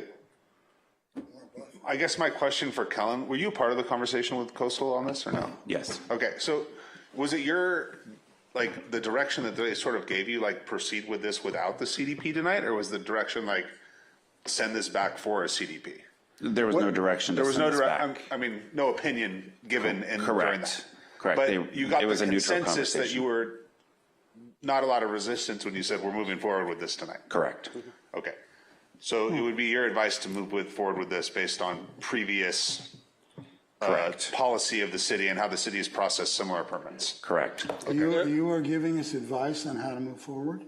Is No. what you're saying? I'm answering a question from a commissioner. I asked them a question that this would be consistent with other projects that we've done in this facet, not this particular one. Be very clear about that. I'm sure there's been many of them over the years, John. But So I have a question for Tyler. Is it precedent to let applicants approach septic systems with development? So chapter 18 of the LI, go ahead, Gina, I'll let you go. Let me answer that because I have detailed information on that. So the applicant actually submitted a report from Subsurface Designs to the Environmental Health Department. And it actually went into detail that they will be asking for an exception to the setbacks. And the first exception is a reduction in setback from the existing drain field. And so the setback requirement for that is 8 feet. And they'll be asking for a reduction to 4.63 to 7.13 feet. And then for the existing septic tank, the requirement is 5 feet, and they'll be asking for a reduction of 0.8 to 2.19 feet. And the engineer for this has signed this reduction letter and has submitted it to the Environmental Health Department and has at least proven that it is possible to do the retaining wall with these reductions. So the Environmental Health has conditioned the project that this has to be accepted by Building and Safety prior to Environmental Health actually doing the final stamp on this, but they have reviewed this reduction and it has been signed off by the engineers. Yeah, and just to add on to Gina's point, the planning department does not process the setback reductions for OWTS. It's the Environmental Health Administrator that processes those. But wouldn't that be an additional variance, though? I did want to address the bluff issue as well, if I can. So Richard did make the decision on whether this was a bluff, but he did it in consultation with the coastal engineer, and the coastal engineer did define that this slope did not meet the definition of precipitous. And which, being consistent with what has occurred in the past, it didn't meet the fundamental characteristics of a bluff. So that was the determination from the coastal engineer, and that's why it was determined not to be a coastal bluff. So I just wanted to make that clarification as well. Thank you. John? So you don't need a variance for septic tanks, but you do for slope stability and things like that? We don't process, the planning department, planning commission does not process the setback reduction requests for specifically for OWTS in their relationship to structures or setbacks. However, all other structures we do, which is why there's a variance before you tonight. So there is a variance for the setback? I'm sorry, not for setback, but yes, if there was a setback reduction in this case for the retaining wall, if it didn't meet the criteria. Right. My question is, I seem to remember, for example, on septic tanks, you have to be X amount away from a house, and then you need a variance to get closer.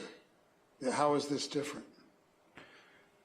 It could have been in relationship to the project at large. It could have been more than just the environmental, the septic tank. But no, I'm just saying placement of septic tank. It's exactly the same situation. Where does septic tank go? And there's a code section that say you have to be, I think it's 5 feet from a house. If you want to be 1 foot from a house, you need a variance, I believe. Isn't Tyler saying that it's environmental health that processes and deals with the location of that, not the planning department? No, what I'm asking is, doesn't the planning department deal with variances for placement of septic tank locations? But it's not a variance. Specifically, how close they are to a house? Because I remember doing some of those. you have to give me an example. I can look into it. But again, it could have been a relationship to a different structure on the property. I don't think the issue is not the relationship between the septic system and the house. The issue is the relationship between the septic system and a retaining wall. The septic And I'm is already asking there. the difference. I'm Why sorry, does could I one please require a variance ask and the other Luke one to does take his not? seat unless he's called by the chair? Thank you. Yeah, that was my question is, is there precedent for this not needing a variance? There is, yes. Would it help to put a condition in that I don't see to do the waterproofing on the back of the wall like the applicant was describing? I believe that's a building and safety It's requirement. already in the plan, so. They wouldn't let that happen without Well, that. it's not in our resolution, so. But I don't think it's our job to do that. Just like you wouldn't put a foundation on a house that wasn't waterproof if there was somebody living on the other side of it. The waterproofing is a requirement in the comment letter from the environmental department. Dennis, let's let Dennis go. Go. You're fine? Okay, go ahead, John. I think it all comes back to what I said earlier. I think it's up to Louis. If he wants to go to coastal, we vote on this tonight. If not, we do what he requests. Yeah. And so, can I ask you that question? Yes, and I'm going to elaborate a little bit, and then I'm going to respond. From my perspective, it is not a coastal bluff because Richard says so. Okay, so black or white. Regarding the beach, this is obviously a beachfront property. The question is not if a beachfront property, like if this is or not, because it is, sorry. But in the past, a small scope like this one is not processed as a CDP, it's an APR. So now Coastal Commission is saying that every beach property, if you want to do one window change, that's a CDP. This is what it translates to. That's a remodel. No, it's a remodel as a CDP less than 50%. That's the issue with this. Well, my question is different. Coastal said something. Do you want to go deal with them? I'm willing to do that. Or Coastal didn't say anything to that effect. He's answering your question. No, the question is this year and a half that Coastal makes you wait. Wait, wait, John. Who wants that? Okay, everyone stop for a second. He's presenting he's going forward with the project the way it's presented tonight. And that's what you're saying? Yes. But I'm open to go back as a CDP if if you guys determine that is the right way to do this. Don't do it. No, it's your choice. I don't want to create a precedent. Don't do it. Because I also have a responsibility Okay, with but other applicants in be clear Malibu. on my question. Yes. We usually, when there's a problem with things like this, we usually give the applicant the choice. I understand that. And you're saying that you don't want to take the chance of an appeal, and you would rather have us to make a decision tonight, and you'll take your chances on an appeal. I am willing to go as a CDP on 2 conditions. Okay? One condition is this a coastal bluff or not? I want you guys to tell me because I don't want to come back as CDP and then you tell me that it was a coastal bluff. We need to add that variance. I don't want to have to add it, right? So they said it's not. I want you to agree on that, yes or no? And then number 2, I want you guys to agree that you understand what this means. Okay, but I want 20 years of changing the rules. Let me make it clear. Okay. And I want our attorney to weigh in on this. We cannot, and you correct me if I'm wrong, we cannot promise you that it's a coastal bluff or it's a beach when you come back with a CDP. We can't do that until we hear the CDP. And Correct. You have we to can't promise you what coastal will say. You have to make findings today to answer those questions. So if you're not making those findings, we can't provide those answers. Right, and the only way we can make findings is if this is a APR tonight. Correct. So but I want to if make you come back with a CDP, we can maybe, depending on what you present to us, give you the right answers. But I don't want to come back a third time. I know, but right? the point is it's illegal for us to do that. Is that correct? Yes, but I want to make one thing clear. The Coastal Commission didn't speak to anything beyond us having further discussions with staff and commission staff about the beach issue. So this project wasn't gone to that length of right. Where it'll So go. we don't have a definitive answer. Go ahead, Dennis. So that's all I'm asking you is you, as the applicant, have to decide, do I withdraw an ACDP and come back with a CDP with the hope that that's what coastal asked for, they don't. He's made it clear he's not going to do that. Yeah, I don't think he's made it clear. Yes, he has. No, wait, listen to me, I'm speaking. No, okay? no, John, you're going to stop. He has made it clear it takes, under Robert's Rules of Order, a vote to make me stop once I've had this chair. Robert's Rules of Order, we are supposed to follow it. That's not how Robert's Rules of Orders work. Yes, it is. I've read them. The chairperson is in charge of controlling the meeting. No, you may not shut off debate without a vote. Each person gets to speak at the You pleasure of shut the off Craig's chair. mic. What do you mean? I didn't shut off. The hell you didn't. He left. So the chair controls this meeting, so he's. Okay. All right. Okay. So you've asked the same question 3 times, and he said he's not going to do it unless we make determinations about the coastal bluff going forward. And so we're not going to do that. And so this is done. But not a determination. Yeah, It's yeah. more like vote on it, like a straw poll, you call it, right? Yeah, but we can't do that according to Okay, our let's move on to attorney. Dennis. It was He's been very public comment, patient. like someone from the public. Hang on. I want to make a motion to approve this project as it's written here. Okay. Do we have a second? I will second. Okay. Did you want to comment? Go ahead. No, I just wanted to make the finding that it's not a coastal bluff, and I want to approve the project as conditioned by our staff. Right on. Okay. I would clarify, based on the definition and hearing from staff, there are multiple elements that you need to meet, is it a bluff? And one of them is it precipitous? And I would argue that it is precipitous further down where we have found it to be a bluff, like above sea level and further up the road. But at some point, that feature levels out, and I don't think it's as precipitous here. So Fair enough.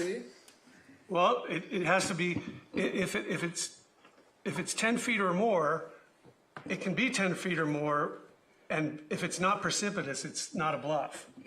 It's got to meet all these criteria.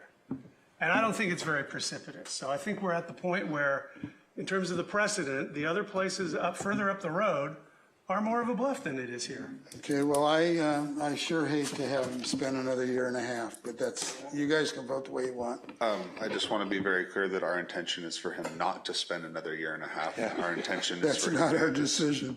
Right on. All right, let's go ahead and take a vote. Vice Chair You want to Smith, say something? Yes. Commissioner Peak, Yes. Commissioner Hill, Yes.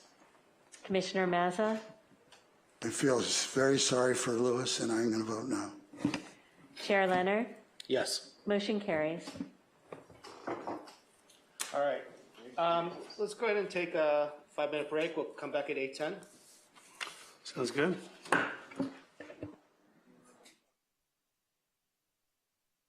Please don't talk to the commissioners, and we'll see you in 5 minutes.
All right, we're back. It's time for 5A. These are new public hearings. This is for a coastal development permit. And Chair, we're moving forward with item 5B. Okay, I'm so sorry. 5B, it's a coastal development permit for 22-030. It's an application to construct a 7,172-foot long, 12-inch diameter water main that will connect the Las Virgenes Municipal Water District to be used in times of emergency. And this is on Encino Canyon Road. We have a report. All right. We have Jack Husted. Who's the applicant? Okay, so we would typically have our staff report and disclosures prior to opening the public comment portion of the hearing. Guys? No disclosure? None. Yeah, I've been doing some work in the area, staring at a lot of pipes and things going in the area where some work is happening, but that's it. I asked a question in one of the public hearings in 2020 about how this related to Big Rock. That's a different part of the project entirely, so not relevant here. None. All right. So, where's the script? Sorry, Tyler, I'm go late, ahead. yeah. And so I'll ask our applicant to just be seated here for just a moment, and we're going to call you back up in a moment. I should also say, I did have some email with Tyler that he got back to me sort of late today. I didn't really fully get through it, so I might have some lingering questions, but mostly just clarifications. Tyler, go ahead. Okay. Thank you, Chair Leonard, members of the Planning Commission. Next item tonight is a proposal by the County of Los Angeles to install an emergency water line along Encino Canyon Road that will connect to the Las Virgenes Municipal Water District. This project includes a 7,172-foot-long, 12-inch diameter water line that will connect to the Las Virgenes Municipal Water District, only to be used in times of emergency. There's some new above-ground water infrastructure, including pressure release valves and hydrants. There's the removal of an existing 8-inch water line and the demolition and repaving of Encino Canyon Road. So this project is located within the city-owned right-of-way along Encino Canyon Road. The water main will help first responders with firefighting efforts in times of emergency, and it will also provide backup potable water supply to existing Malibu residents within the area in times of severe drought. Excuse me. This water main will bisect an LCP map blue line stream that's close to the northern city border, and the stream passes through Encino Canyon Road via drainage underneath. Excuse me, a little bit in my throat. In addition to the nearby stream, the project area is surrounded by environmentally sensitive habitat area. LIP section 4.5.4 allows for public access ways to be allowed use within an ESHA buffer, and this project will not expand the already existing access way. The proposed water main will provide a 5-foot 6-inch separation from the stream's drainage pipe underneath the surface. The applicant received clearances from both the California Department of Fish and Wildlife and the United States Army Corps of Engineers, who both indicated that the proposed water line will not impact the jurisdictional stream. On May 4th, 2021, the Los Angeles County Board of Supervisors adopted the Los Angeles County Department of Public Works District 29 Priority Capital Deficiencies Improvements Final Environmental Impact Report, which included this subject project for tonight. The Planning Commission may or may not find that the project before them tonight is consistent with that adopted EIR. This past Friday, October 18th, the city published a supplemental agenda report that included the mitigation monitoring and reporting program that was adopted with the EIR by the county. The Planning Commission may adopt those mitigation measures as well as an exhibit to this resolution. This will ensure that the city, as a responsible agency under CEQA, will meet the compliance of the EIR. On June 12, 2024, the Environmental Review Board reviewed this application The following recommendations were provided by those ERB members. The applicant has since revised the project to avoid all impacts to the native protected tree zones. The water line is proposed mostly in the center of the road, and we added a condition that speaks directly to condition 3. So the applicant has addressed all of the ERB recommendations.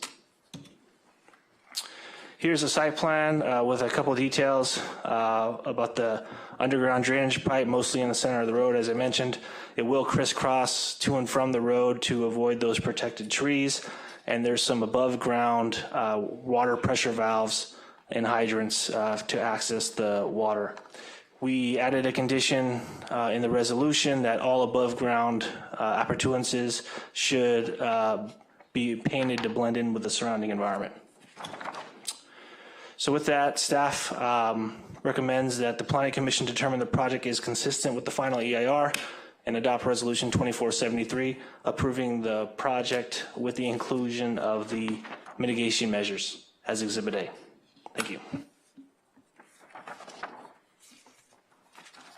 All right, thank you. Okay, go ahead. You mentioned that this would be used in severe drought and fires. Is that correct? Since no water is produced in Malibu, and I'll probably have to ask the applicant this, but would there be a severe drought everywhere? And how is it allocated, or how would this? In other words, how would this be used in a severe drought for Malibu? I think I would probably defer that specific question to the applicant. We'll leave that to the applicant during our discussion. Okay. All right. We have public speaker, the applicant.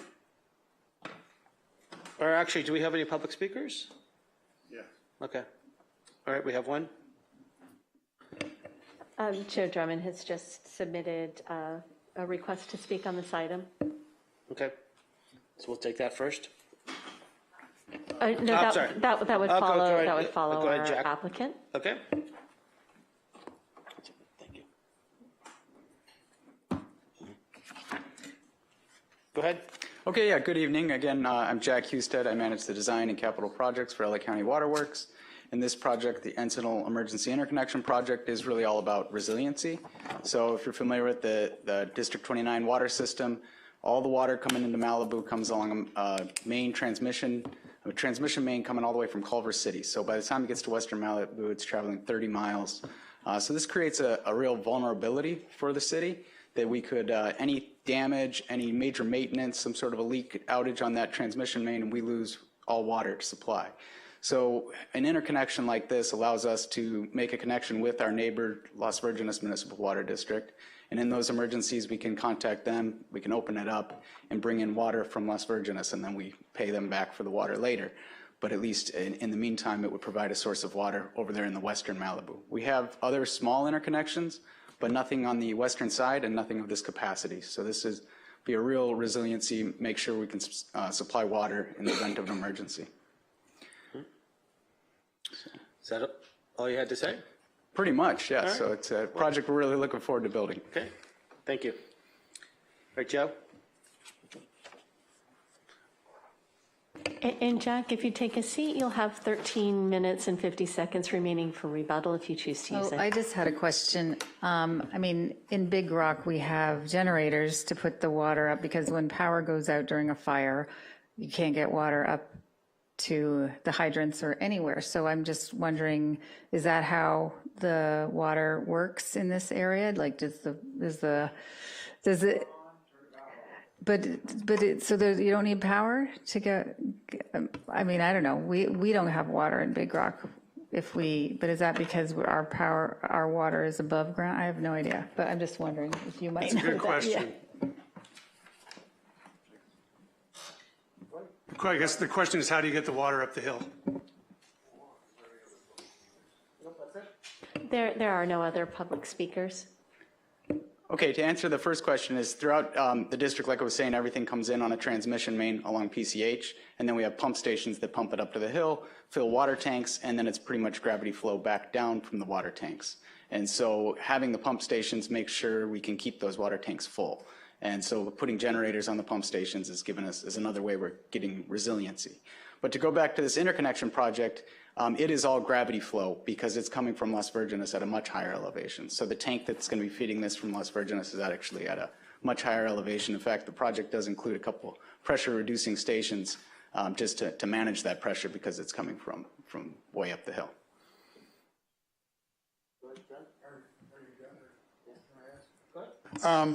So my question, Tyler, it's not really a severe drought when you turn the thing on. It's basically an interruption in our supply or a fire.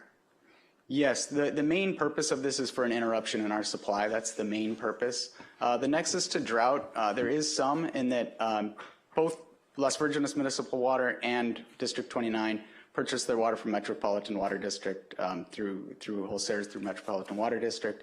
But the way that that's configured is sometimes the source water can vary.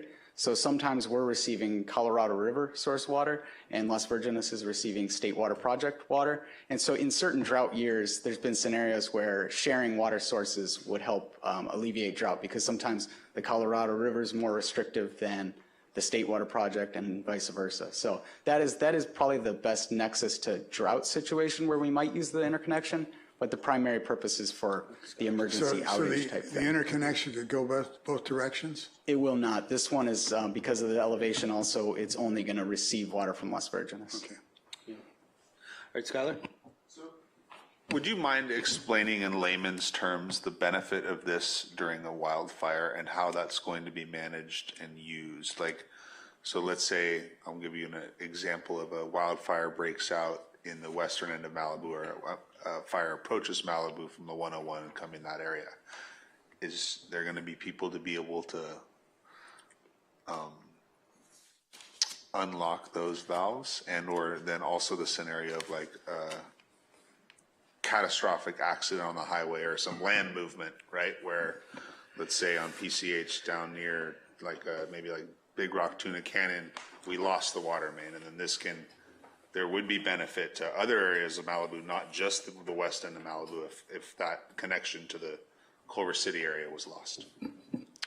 Yes. So first, in the emergency scenarios like the outage, earthquake, landslide, something like that, where we have a major break on the transmission main, we could respond and go open this valve. We'll contact Las Virgenes. I think Las Virgenes could also open it, so there's redundancy there in how it gets done in the event it's not accessible. And so that would open up the feed of water. It's going to mainly feed that area, but the way our system with the pump stations, we can move water from west to east and east to west, so it could also help and alleviate some of the emergency on the west side, would help the east side as well. So I think it's a benefit for the entire Malibu. On the wildfire subject, I mean, there is a benefit there, but the water system is really designed based on structural fires. So it's, for individual structure fires, it's not necessarily scaled to handle a wildfire. However, the fire department does utilize the system in a wildfire. And so therefore, having this additional source, if Las Virgenes is not already, it's going to be up to them whether they have the supply available and they're willing to open it for us. But in a wildfire, that could help keep our tanks full, keep things moving. Greg? Yeah. I'm concerned about the line between drought as an emergency and drought as an ongoing condition, which is, we can likely expect to see more of that with climate change. And I appreciate it as an emergency situation. If it becomes more of an ongoing thing, then there's the question of, how do we avoid opening this up to further development? And so Tyler put in a condition 39 that I thought maybe needed to be beefed up a little bit, where he said the proposed water line should only serve existing development in times of emergency and cannot be used for new development. I would think that, would it be okay if we were to say, does this work for you, if we say the proposed water line must only serve existing development only in times of emergency, it can't be used for new development? But hold on. In theory, great. I just don't know how you would stop somebody from potentially using that water supply. Well, if a new home was developed. I think what you're saying is you're not. It's a question of mission creep, right? If suddenly it's like, oh, we're having a drought for the next 5 years, or, you know, like, so, well, this is where we get the water in a drought, and hey, we've got enough, you know. I mean, I think that what, remind me your first name. Jack. What Jack is saying is that basically it's using them for how they manage their resource, right? So like their job is to deliver us water, right? And the job is to deliver us water for domestic use, right? And sometimes they, on the back end, need to manage that because of a drought based on the allocations that they get and where they can take water from. And with this allows them a little bit of flexibility in that otherwise they didn't have. Is that correct? Correct. Okay. So let me. I don't think it spurs Let me any just development comment at all. on that, Skylar. A drought, as far as developing new buildings, you would need a will serve letter, and you wouldn't be able to get a will serve letter in the drought if it said shall instead of should. That's the difference. I think what Craig is saying is, at some point, can somebody go in there and start building a housing tract because they could turn the water line on? And if it was during a drought, you'd say, no, you can't. That's why it should say shall instead of whatever term, whatever word you use. It says should. It should say must or shall, I think. Should is not a word that's in the code. Shall is. It's defined. Yeah. Let me get a comment in. I don't think we are here, that would be something council needs to do. This is not the application. Why would that be? It's already in there. We're not, I don't think, doing something that's equivalent to down zoning is not. It's not down zoning. He said should, and all we're changing it is to a legal word. Should is not a legal word. Shall is. Okay. I was just wanted to ask if you'd like to formally close the public comment Yes, let's go ahead and portion of close the it. I'm hearing. sorry, yes, please. Thank you. Well, I have a question of him. Okay, you could go ahead and sit down for a few minutes. No, well, I have a question. Okay, go ahead. Can we address that one issue and move before we move on? Okay. Right, so, I mean, I'd like to just say shall or must, or that's what we're, and the point is that this is a condition that Tyler has put in there already, so I don't think it's a matter for council. This is for us to decide on the language that's in front of us. And must is not a legal word either. Shall is defined as you have to. Should is a word that means nothing. Well, I think So Skylar has a comment. We've got. Yeah, go ahead, Skylar. I was going to ask our city attorney if he's comfortable with the language that's being proposed. I am. Any of the options you've proposed, it's a little bit of rearranging the deck chairs on the Titanic. It's the same thing because you still have, cannot be used for new development. So that overrides the should, shall, must part of the first sentence here. Okay. So Can I make whatever. a motion? Okay, we have that on No, I record have then some now. questions. Thank you. You're welcome. I'd like to make a motion to approve item 5B. I'll second it. Okay, I have some questions. I have questions Okay, and go ahead, let's proposed go. conditions maybe. One of the things Skylar was mentioning about a fire is, who turns the valve on? Are these lines run without humans? Or does somebody have to go up there and spin the wheel?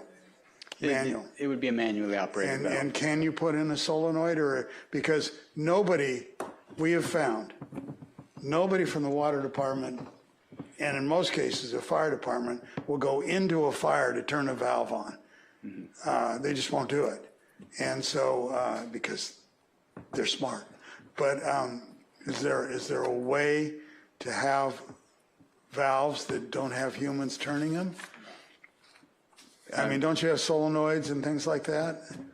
I mean, it would an electric motor actuator, but with being this just off the highway there in that location, we want to keep it as kind of robust and simple, reliable in that way. Well, but we I'm misunderstanding this. I thought the Las Virgenes connection where they turned the water on was up the hill. Oh, that's at the interconnection point, which is Yes. right around the city boundary. Yeah, at so right- city right on the boundary, Yeah. if somebody wants to get water to us, don't they have to turn it on at the city boundary? Yes. Open it? Yes. Can that be opened without sending somebody into the fire to open it? Yeah, I mean, it would require a large electric motor actuator, and then those, that's just not the way we designed the project. It's off the highway right there. No, I don't understand. Let me just understand. what good does it do to turn it on the highway? That's our system. You got to get the water in from Las Virgenes. If that isn't turned on, there's no water. John, I think that the reference to the highway is actually up on Encinal. It's up, it's not on PCH, it's up the highway. Yeah. And the reason why you probably wouldn't want to have motorized and electric equipment up there is that the manual stuff seems to work and they're all comfortable with it. When we start putting these things in and newer systems and things that then need generators and power and more utility there, we're probably asking for problems and things that may fail in the event of a wildfire. And he just also confirmed that the water system that is being referenced here is not specifically designed to fight wildfire. While it is used to fight wildfire, I would see this probably being used if you had enough time. You got to remember the fire is going to be coming through that area, right? And that's water that belongs to a different water district that they're going to be using the maximum amount of it that they can. I know that, you know, so we have to, there's a lot of different things that have to be managed in there. Like even if he couldn't just make a decision like, oh yeah, we're going to electronically turn on the water. So in other words, essentially, we're not going to use it for fires. You'd probably be going to use it heavily in mop up for fire. Yeah. You would probably use a ton of it. It's a great resource to have. I think it's best that we try It builds to, redundancy into our system, which is very important. Yeah, I think it's best that we avoid starting to design projects. Let's look at the application here in front of us and make our decisions. Go ahead, Dennis. I'm just going to say, you've got two different water districts, and if state lands water says, you know, we don't have any water to give you, that's it. You don't get it. Doesn't matter how much we want, or if the fire, we yell and scream all we want. People have to understand about water districts. You guys are God, and you run everything, and nobody can tell you what to do. You're not regulated. There's no mom. MWD, kind of a mom. You can go to dad, mom, and go ask them questions, but you're not going to do anything that all of us want done. So anything that we're coming up with about valve or changes, not going to happen. I know this. I grew up out in the Jemez San Jacinto area. The aqueduct goes right through where I grew up. I know what happens with water. You guys control the world. So it's just the way it goes. Nothing, whatever. If Las Virgenes says you get water, we get water. If they don't, we don't. That's simple. It's either open or it's off. Okay. So doesn't matter about fire, doesn't matter about new development, doesn't matter about anything. It's just whatever Las Virgenes comes up with from the state lands, and if we get the water, great. If we don't, tough luck. Any more questions? I've got a ton. Okay, go ahead, Craig. I won't be redundant. Okay. And part of our job, a big part of our job here, staff tells us, is to determine if the EIR is consistent with the proposed project before the commission. So one thing, I'll phrase this as a statement, it's kind of a question, but under alternatives to the project in the EIR, I didn't see anything about rainwater capture. In Australia, by contrast, every house that's not right in the city, not on the reticulated water system, is required to have their own rainwater collection and storage tanks on site. We don't have that here. That would be the least environmentally impact if we did that. I don't know that this is getting to a hypothetical discussion, but I don't know that we got the counter argument for why don't we require on-site water collection. What's that got to do with it? Yeah, it has something to do with this application. Well, it does to the extent that this is so that we have flexibility for drought, et cetera, if we wouldn't have that problem if we had. Okay, I'll move forward. Okay. Section 5, conditions of approval 2D, specifies demolition of the roadway. Do we not need a demolition permit? If not, why not? We don't. We usually apply a demolition permit for the demolition of structures. There's road improvements that happen all the time that don't necessarily require a demolition permit. So those are only for I've structures. never gotten a demolition permit in my life for putting some kind of repaving on Okay. a road. Fish and Wildlife, in their letter, the EIR, PDF 92, they recommend the project obtain appropriate authorization under the Fish and Game Code. Has that been done? They did receive clearances from the California Department of Fish and Wildlife and U.S. Army Corps of Engineers, yes. They want, Fish and Wildlife wants a, quote, lake and stream bed alteration agreement. I didn't see that in anywhere. Is that? That's a separate thing. Was that in the EIR? Because that could be, so remember that the EIR, the project, capital P project, is multiple smaller projects. Right. So it could be talking about a different project. Was EIR PDF 94? I don't know that we need to delve into that, but that's something maybe to double check on. Well, we got a specific, project-specific clearance letter from the CDFW that did not require that. That's all I'm saying. Okay, so you think that's enough. All right, so now on the supplemental, I thought that was great because that basically implemented a lot of the mitigation measures that Fish and Wildlife wanted. There's also about 16 pages in the EIR of mitigation measures that they proposed. And I didn't take the time before we got the supplemental, I was going to say, can we just adopt by reference those 16 pages of what Fish and Wildlife wants? And I don't know to what extent the supplemental just did that, or whether there's some overlap, and would it be redundant to say, let's adopt those 16 pages by reference, and if they are redundant, so what? I'd have to look at what you're referencing, but from what I remember, they just go into more detail about why those mitigation measures are being applied to this project. For the most part, they were the same. Well, for reference, this is PDF 94 through 110. And those are in the EIR, those are the original EIR mitigation measures proposed by Fish and Wildlife. I think they're probably mostly covered, but you know, I didn't have time to. I don't have a supercomputer, so. What else? Where am I leaving out? 8, 9 alternatives.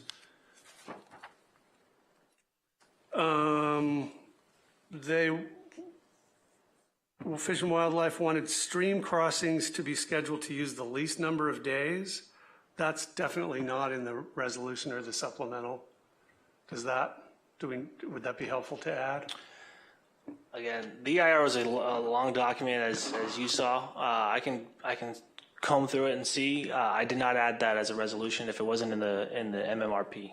Well, it was in the EIR that they want least number of days at the crossing to do the work at the crossing, and it's not in the resolution or the supplemental.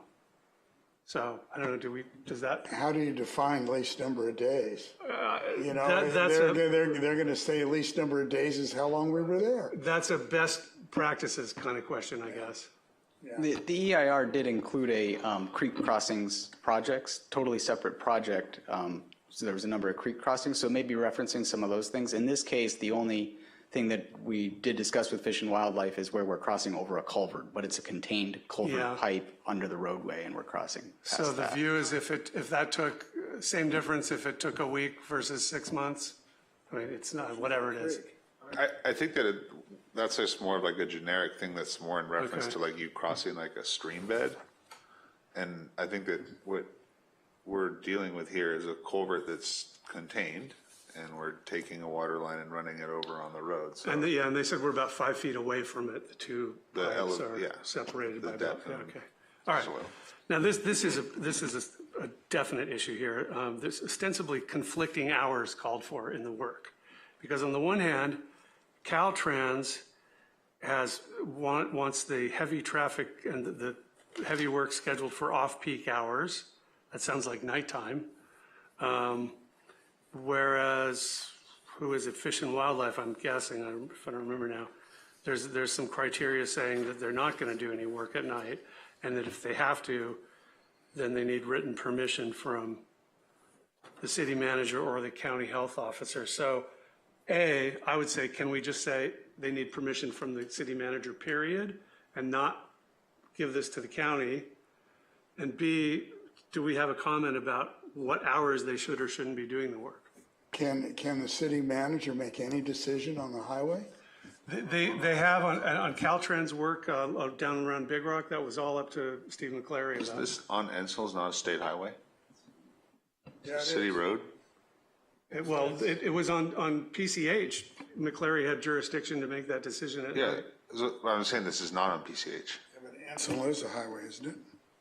No, Decker's a highway. Ensign is not a highway. So it's county. It's a city road.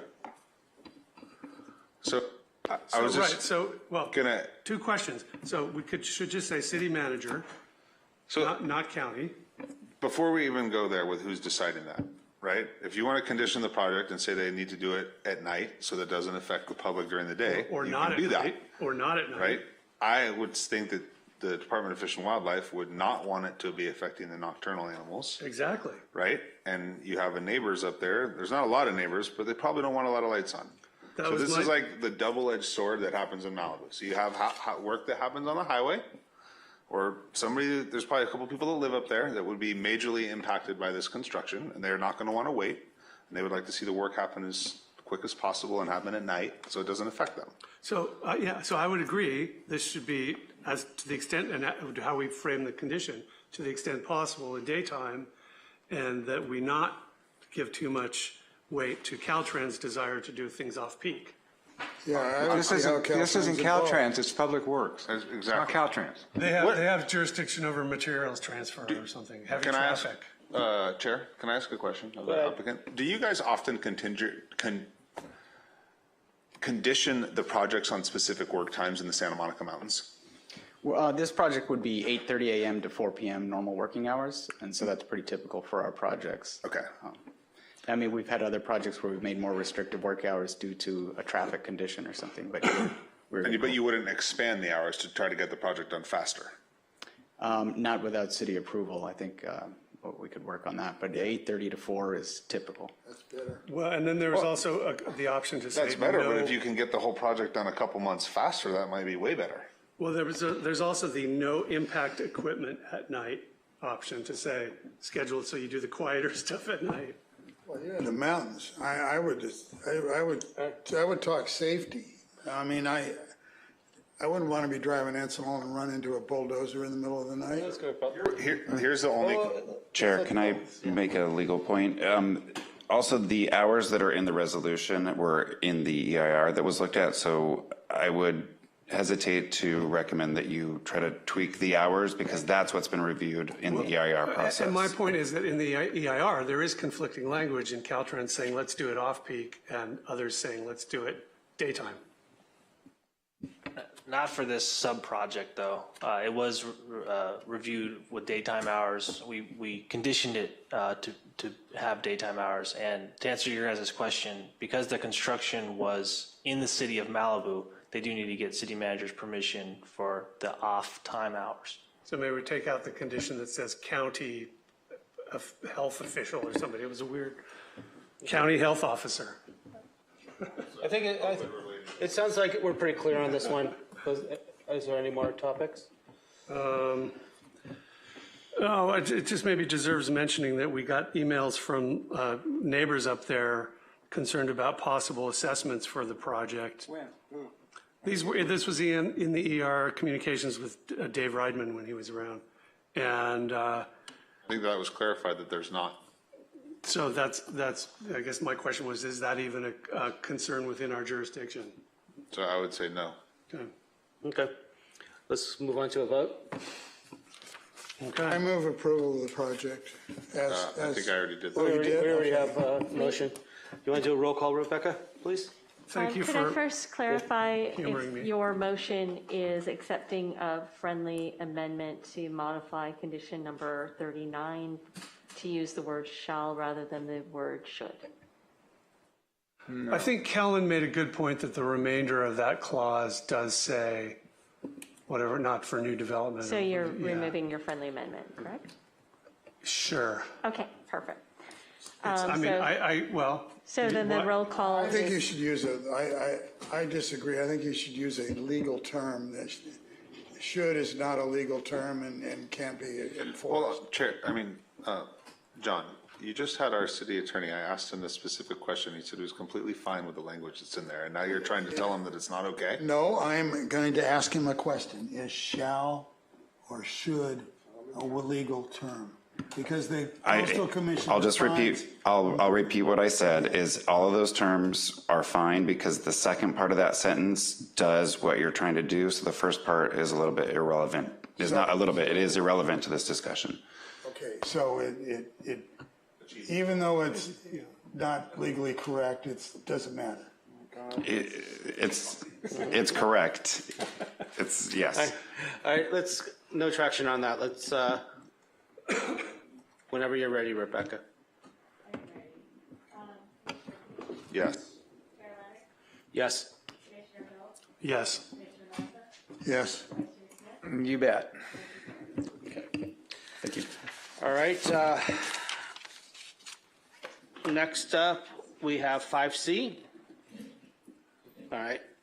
It's a coastal development permit 23-031 and variance 23-031 and variance -23-032 is an application to demolish an existing on-site wastewater treatment system and surrounding retaining walls and access stair from Malibu Road and construct a new on-site wastewater treatment system with a bulkhead, retaining wall, and access stairs.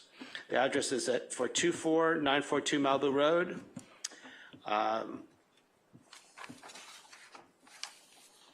Do we have a staff report on this? Or do we do disclosures first? Disclosures first? None. None. None.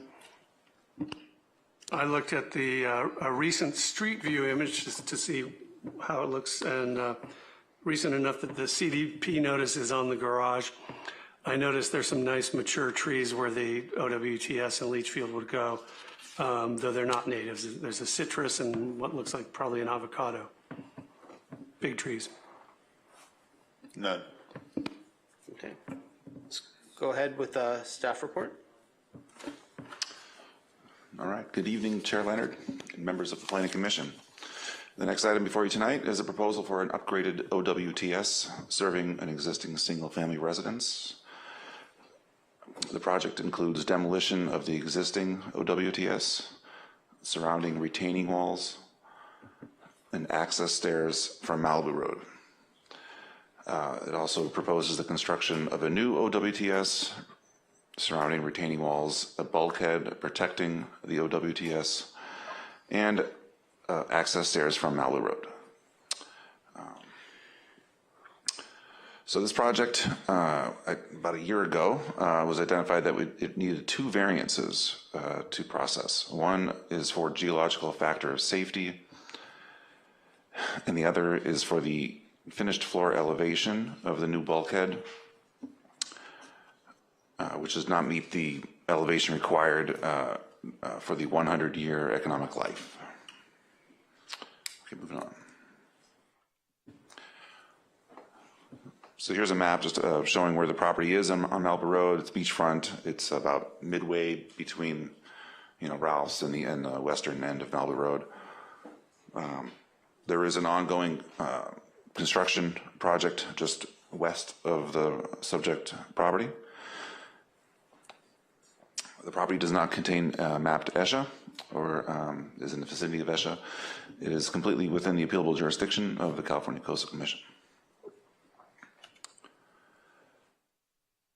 Okay, here's again, the project scope listed for you. So it's to demolish the existing OWTS, retaining walls, access stairs, install a slightly larger OWTS with a new bulkhead, new retaining walls, and new access stairs from Malibu Road. And the two variances that I just mentioned, we've got one for the factor of safety. That's for the seismic condition. It does not meet the minimum required of 1.1. And the other variances for the 100-year economic life of the structure, that being the new bulkhead, which is, as I'll show later, just a few feet lower than is required per code to last 100 years. Okay, so here's a plan showing the existing footprint of the home. You've got the footprint of the existing OWTS clouded there as well. You've got the access stairs from Malibu Road shown there. If you can see that, it's kind of grayed out, but it sort of meanders from the top of the image down towards the lower level, which is where the entrance of the home is. Just for context, this home does date back quite a while. It's from the late 40s. So it's about 75 years into its economic life, and they have to replace the septic system. So here's the proposed plan. You've got obviously the footprint of the house not to be changed.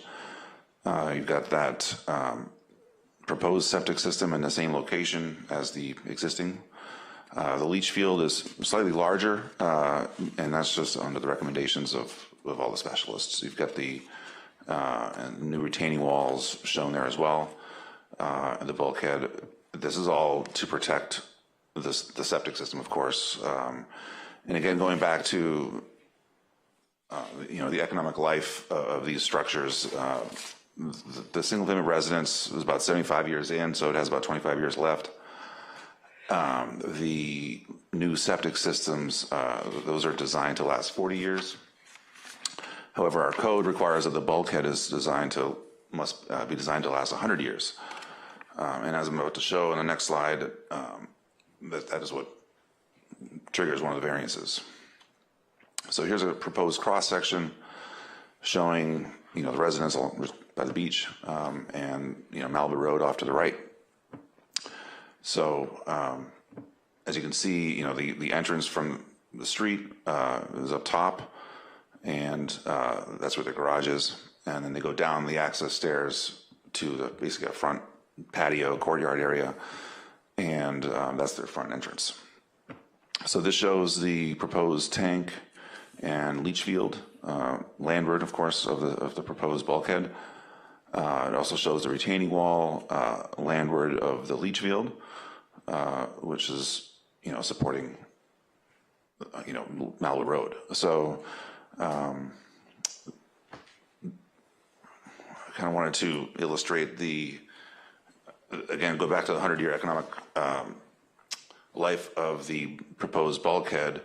About a year ago, as I mentioned, this was discovered that the finished floor elevation, aka the top of the bulkhead, needs to be 3 feet taller to be, to ensure that it will last 100 years. Unfortunately, the location of this bulkhead is right in front of the main entrance to the home, so you really couldn't have that project 3 feet up right in front of the front door. So I just wanted to include this, to illustrate why we need that second variance. Here's a couple more slides just explaining the variances associated with this. The factor of safety one, this is section 9.4 of the LIP for hazards, where it calls out a minimum factor of safety of 1.1 for seismic. The geotechnical reports submitted indicate that, the factor of safety for seismic, it could be less than 1.1 with potential liquefaction failure. So that's the reason for this variance associated with the project. The second one is related to Shoreline and Bluff Development Ordinance, Chapter 10. And I just highlighted again, that it needs to be elevated to a sufficient finished floor height to, eliminate or minimize the maximum extent feasible hazards associated with the anticipated sea level rise over the expected 100-year economic life of the structure. And the structure in this case is the bulkhead that is protecting the OWTS. Okay. Correspondence, we have not received correspondence regarding this subject application. And in summary, staff asks that Commission consider the project for approval, adopting Resolution 2471 or amend as needed to reflect the Commission's decision. That concludes staff report. Question? Okay. Go ahead, John. The compliance table says the retaining wall is 9.25 feet high, and in the environmental review it says it's 10 feet, which doesn't matter to me. But don't we need this is a retaining wall? Don't we need a variance to be over 6 feet, or it has to be in two levels? And I don't have any problem giving a variance, but don't we need one? Yeah, there's an asterisk in that table that explains that. So there is a part of the code that allows for retaining walls, I believe up to 12 feet in height, if it's integral to the structure. In this case, the OWTS system, that's the only place for this to go. And we've, No, I understand that. and so but we consider this an integral part of the The structure retaining walls to hold up the hill, to protect the leach field. not to leach sewage. I think I could clarify this with the code Don't we here. have an applicant that we need to hear from? Yeah. Yeah, but I'm just asking a question of why we don't need a variance. Let's go ahead and open the hearing. Okay, I won't get the question answered then. I've got the answer, so when we get there. Okay, do we have an applicant, or any public speakers? We do not have a request from the applicant to speak this evening, and do you see any hands in the public meeting?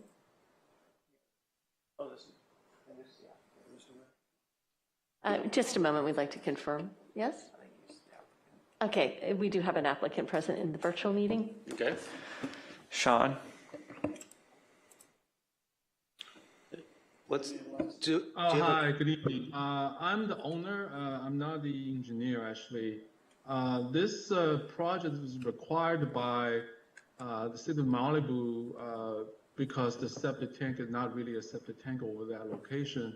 And we actually had to sign a promissory note to, when we bought a house to have this changed. But it's been going on for a long time, and we've been, paying this and that. We've been already spent $100,000. We haven't even done anything in terms of construction. So I really, I'm not a civil engineer. I'm not sure exactly. I know there are a lot of, rules and change of rules, but it just, makes this project really difficult to proceed because, we have a lot of restraints. So I really, ask the commissioners to maybe, help us have this project moving forward because, this is shedding dirty stuff to the beach and it's not environmentally sound. And we are committed to have this repaired and actually updated. So that's why I really, if I ask everybody to give us some help to get this going. And again, I don't think the engineer is here, so I just want to make a brief comment. All right, thank you. Anybody else? Is there anyone else that wanted to speak? That's the only hand on Zoom. Okay, let's go ahead and Craig.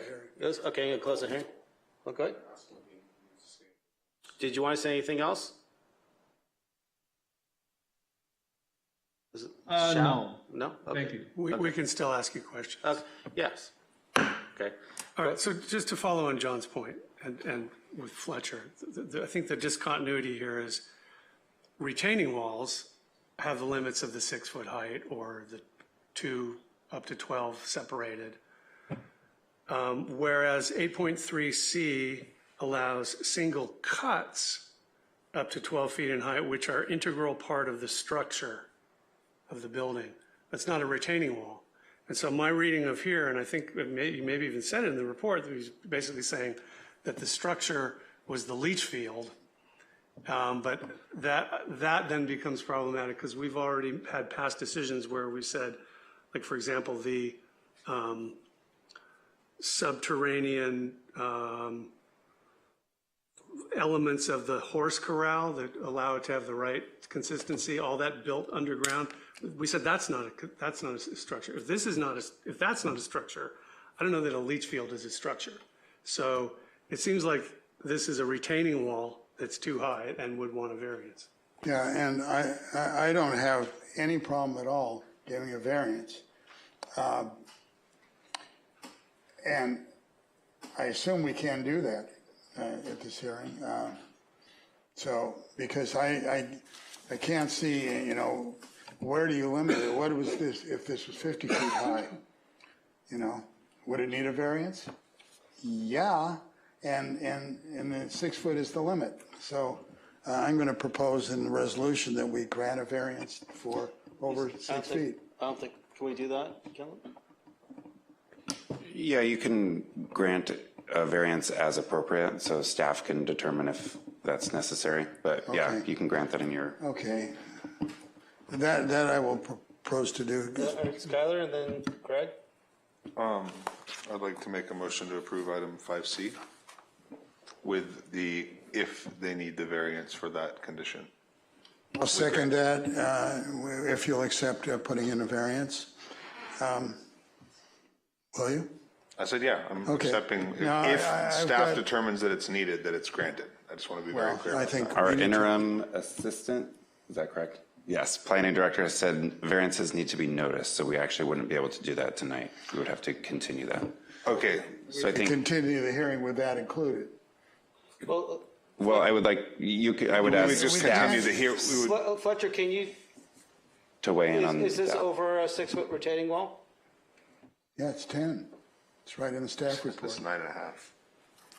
Yeah, Bill, so this is again, sort of dividing the leach field from Malibu Road and the elevation of that street. So there's no room to make this, staggered wall comply. But that's, the way we read it is that that is allowed up to 12 feet. So, but if you consider it, differently, then we would. Can you be a little bit more specific in how you came up with the interpretation so we understand it? So we would consider the OWTS an integral part of the residence. And so the components that make up the OWTS, if that requires, that'd be kind of an extension of the building pad, essentially. Okay. Building pads are horizontal, not vertical. Yeah, 'cause this And is- there's a specific requirement requiring a variance. I don't see a problem getting this passed.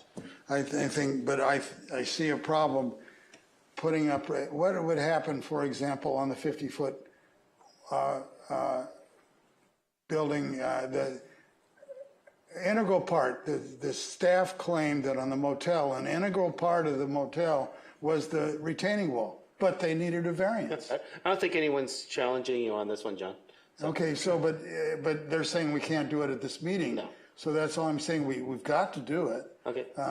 Skylar, go ahead. Kellen, would the proper way for us to do this, if we're kind of that mindset, to continue this item, just have staff bring it back and notice it for a variance? Is that the proper way to address it? I believe so, but let me ask staff on noticing. As a point of clarification, if the decision was made tonight that a variance was required, that would require a new notification, a new hearing date. However, I'm not under the impression that staff has indicated that a variance is required for the project. We may be saying that we would require it. Okay. I understood. I might have misunderstood. I understood Commissioner Fletcher and him saying that he's comfortable with it going without a variance.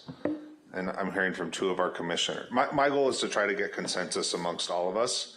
And I don't think it's detrimental to the project if we process this properly and all of us vote to support it.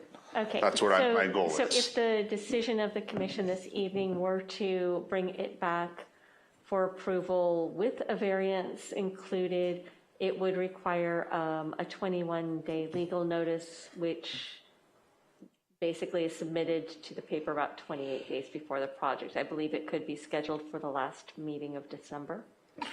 Okay.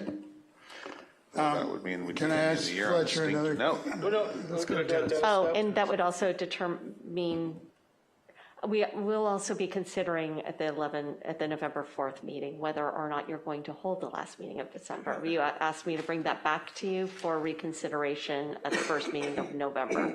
So can we make this to come back in the quickest meeting that we have that will meet the noticing requirements? Yeah, they have to notice so they can do it as quick as they can. Is that enough direction for you? Okay. Now, I just want to also make sure that the applicant, who sounds super frustrated with the process, understands what we're doing here. So I don't remember his first name. Sean. I know that you're listening to this. So what we're doing is we're continuing your hearing so that we can process this application properly based on the Planning Commission's suggestion to accommodate the retaining wall in our interpretation of the code. Yeah, I understand. So does it require I'm sorry. Go Does ahead. it require the civil engineers to resubmit another plan, I guess? Because these things drags forever. This is just words. No, let's. It would let it would Rebecca. typically require your applicant team to submit variance or submit findings for the variance that the Planning Commission deems is required. Well, I think we can say that we don't deem anything is required. Well, I think, no, they need to have an application for the variance to be approved, and that's essentially what the staff needs to follow their process. Do for they this. have to apply, or do you put it in there? Typically, there is a fee associated with a variance, and typically, as a part of that fee, staff is reviewing and considering findings presented by the applicant team in defense of a variance. It would be difficult for staff to independently provide findings for something that we have not typically required a variance for, perhaps. I think but that perhaps the what's planner really would be better difficult about suited. this is like, I want to make a motion to approve it, and I want to do that and get consensus. I think that we're actually all in agreement that we would support the project. It's really just the mechanism of how we get there. And I'd like to add to that we get this, we've done it in the past, so it's legal now, and argument, and we have never, as far as I know, approved retaining walls outside of the code without a variance. I'm sorry. Chair, would you like me to address that point? No, or would go you ahead, like the planner Rebecca. Yeah, to? and then I'd like to let Dennis have a comment. I might be misunderstanding the direction provided here, but my understanding was this is not a straightforward 12-foot wall. This is a staggered wall. Is that correct? No, is this? It's about, what, 9.5 feet? Okay. We're still in discussion, but go ahead, Dennis. Well, I think we're beating up another homeowner, and he's got a tank that's going bad. He just told us that. It's a 9-foot wall to protect the septic tank. Staff didn't seem to find that they needed a variance for this. This guy needs to we need to get this guy in gear here and let him keep going. Okay. I have a question for nuts. I have a question for staff. Is there a way for us to proceed with this besides just ignoring that there's a 9-foot wall? Here are your options. So staff did not find that a variance was needed. I was comfortable with that interpretation as well when I saw it. The voice of people here seems to be that they would like that. You do not have to make that decision tonight because you can vote on what staff has put forward. Should you want to continue this, my recommendation would be that you continue this to the next available date that meets noticing requirements, with instruction for staff to work with the applicant to instruct them on how to submit a variance package with their team. Can I ask you a question? Are you actually saying that? Yes, I am. You're actually saying that the code says this, but staff didn't consider it, so therefore we can approve it? No, that's not what I'm Okay, saying. then what are you saying? I'm saying How that. do you get a 9.5 Commissioner, foot may I retaining speak? wall? Well, easy. Yes, John, I want to ask the okay, that's question enough. directly. How do you get a 9.5 foot retaining You're repeating wall yourself. without? I will answer you. Okay, answer me. You don't like my answer, but what I'm telling you is staff has explained why a variance here is not needed. It's an integral part of the structure. If you don't like that, that is perfectly fine for you to not make those findings. And so that goes into your vote of how you want to vote up or down. I've given you kind of the two options that are available tonight. I'd like to make a motion that we do approve the project. I was just waiting for staff to explain to us that it is an integral part and required. I'd like you to explain that again. I'm not going to do that myself. No, not you. I want staff. Whoa. No, wait, John. Staff never explained how a horizontal wall that holds up a hill is not a retaining wall when it is labeled on the chart, labeled on the on the compliance table, labeled on everything else as a retaining wall. How do you say it's not a retaining wall? No, so our interpretation is that is a retaining wall, okay? That is 9 feet tall or whatever. So, but we interpret that as integral part of the structure, and so it is associated with the structure. And there's really, that's how we interpret it. There's really, And the discontinuity here is that the code refers to you get 12 feet, not when it's a wall, but when it's a cut. And the structure, so it's for the case where you have a house that's built right up against the All right, go ahead, I'm going to throw something else in there. The retaining wall height is only the exposed height that's visible, or is it also the portion that goes down on the ground? it's the exposed height. The exposed portion, correct? Yeah. So if you look on there, you see a small dotted line that says the design beach profile. And I don't know how, I guess I didn't disclose this, but I've actually been diving recently at this beach a handful of times at night. And the sand profile is a bit larger and taller on the beach. So would that, in this case, if that retaining wall was then not over 9 feet exposed because the sand washed away?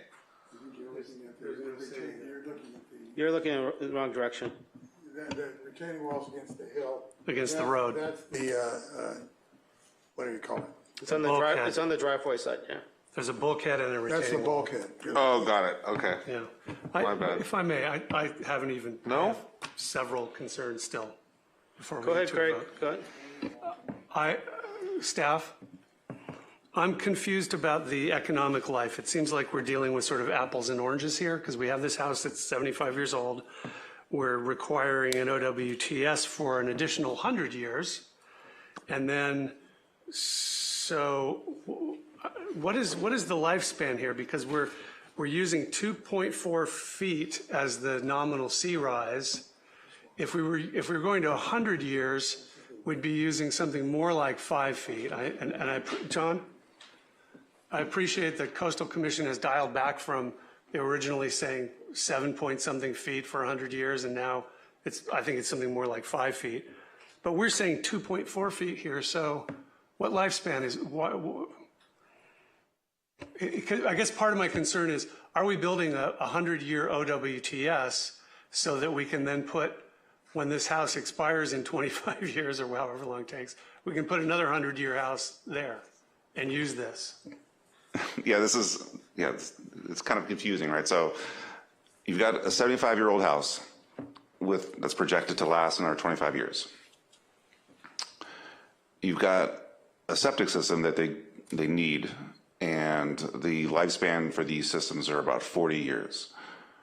However, a code requires that the septic system is protected by a bulkhead, and that bulkhead, based on the slide I just had up here, that bulkhead has to last for 100 years. And so, as I explained, due to the location of the bulkhead being basically right in front of the front entrance to the house, raising that up 3 feet so that it would pass that 100-year economic life, just is not feasible for the existing house. So, does that explain things?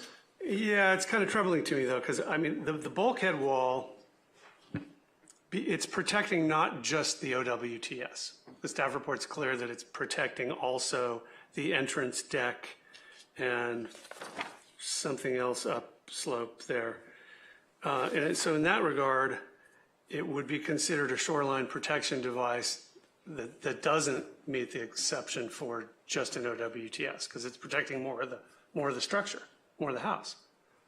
But on the other hand, if we just called it a retaining wall or something, that's 15 feet is too high even for a variance there. So I'm struggling with why we would put in this 100-year bulkhead of that height for a house that we think is only going to last 25 more years, say.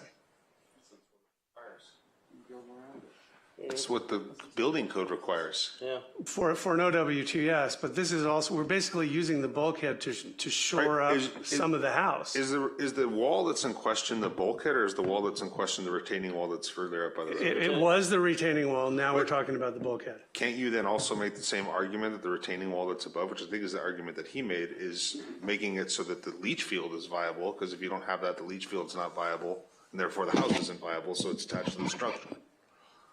Except that you're not allowed to have a shoreline protective device unless there's an exception if it's solely for an OWTS. Correct. And this also, the report says it's for the entrance area, the deck, and it's not just the OWTS. So, I don't know. It is just for the OWTS. That's in the report. Can I ask a question on that? This may sound stupid, but we're giving 100 years for this is, it's number 6 of C6. It talks about the 75 years and the 100 years and all that for the OWTS. Now, it isn't clear to me that 25 years from now, when this house is either inundated or they want to rebuild a new one, does that add 75 years to the, can you now say, oh, gee, I can use this? I can say, oh,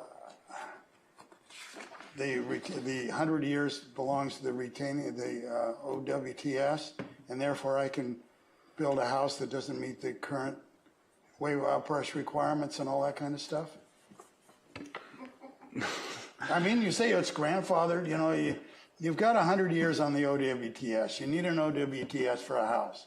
So 25 years from now, can they walk in here and say, gee, I got 100 years, I can build a house on that location? They can walk in tomorrow and do that. No, because of sea rise and all that kind of stuff, the codes 25 years from now may say, no, you got to put the house somewhere else. You got to raise it up. You got to do this. You got to do that.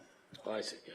And that isn't clear in this. I was going to add language to say that this applies only to the 100 years applies only to the OWTS, which I believe that's all it applies to, not the house itself. So to clarify, the 100-year requirement applies only to the bulkhead, not the septic system. Only to the bulkhead. So I think the bulkhead 50 years from now is underwater, okay? It gets to stay there, but waves are rushing over it. It doesn't make any, that's fine, but you can't build a house because it's got waves rushing on it. You can't walk in here and say, gee, my bulkhead's 100 years, I get to build a house. That's what I don't get, because obviously that's crazy. I mean, if you've got water running through your living room. Go ahead, Skylar. I'm going to rescind my withdraw my first motion, and I would like to hear, I don't think somebody seconded your motion. I second you. You seconded mine, I'm withdrawing it. I'll second it as written. So we have a motion, I made a motion and Dennis is seconding it. Okay. So we are going to, no, but we need to resolve that is, should we put something in this to define what's 100 years? I think it's very clear that the 100 years is specific to the bulkhead. Okay, and you guys are making a motion to violate the city code on the LIP requirement, which is appealable, on the size of a retaining wall, the height of a retaining wall. The retaining wall is part of the structure. And the motel, the 50-foot retaining wall needed a variance, but it was part of the structure. You're talking about two different things. One's a retaining wall, one's a retaining wall. Those are one thing, retaining wall. This is part of the structure. Staff has decided that they don't need a variance for this the way it is. Staff decided on the motel, they needed a variance on a retaining wall that was part of the structure. I don't want to start relitigating Well, you're just previous opening this projects. guy up to another year and a half. Why do you, insist on saying, gee, staff presented it so you can pass it, when it's very clear that you can't have over a 6-foot retaining wall without a variance. We are willing to give them the variance, but you want to go to appeal because we want to set a precedent that we can say anytime we want. Why would it go to appeal? Because you and your minions are going to take it to appeal, and you're going to take out another person in our town because you think that you're right and you're wrong? Taking people out of town by I haven't violating taken codes. anybody. I'm saying that we need to let this guy move forward. That's it. Screw But the code. you and the people that you deal who with, appointed you you to guys write the appeal code? everything. Now, You ruin people's lives daily. I understand that we have a code of conduct that Dennis is violating. Okay, that's enough. I'm sorry. I let that go too far. Yeah, I would recommend you go to a vote on this. Okay. If I may? One more. Go ahead, Craig. The Coastal Engineering Review states, a new pile-supported bulkhead will be constructed around the entire deck area / courtyard. Seems like that's, and it refers to the geotech report refers to it as the entry deck, part of the existing structure. So it's the bulkhead. I just feel like we're. So what's the language you want to add? I think maybe John was getting close to it in talking about saying that this doesn't, that even though you're putting this 100-year bulkhead here, it does not be specific, that it doesn't allow any grandfathering of the existing finished floor elevation of the house, that if you were to rebuild the house, it would have to meet the new spec at that time.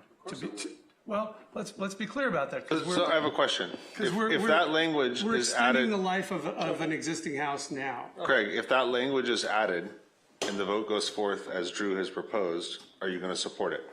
Well, I think it still needs the variance for the retaining wall. Okay, so then it's not an issue. Okay.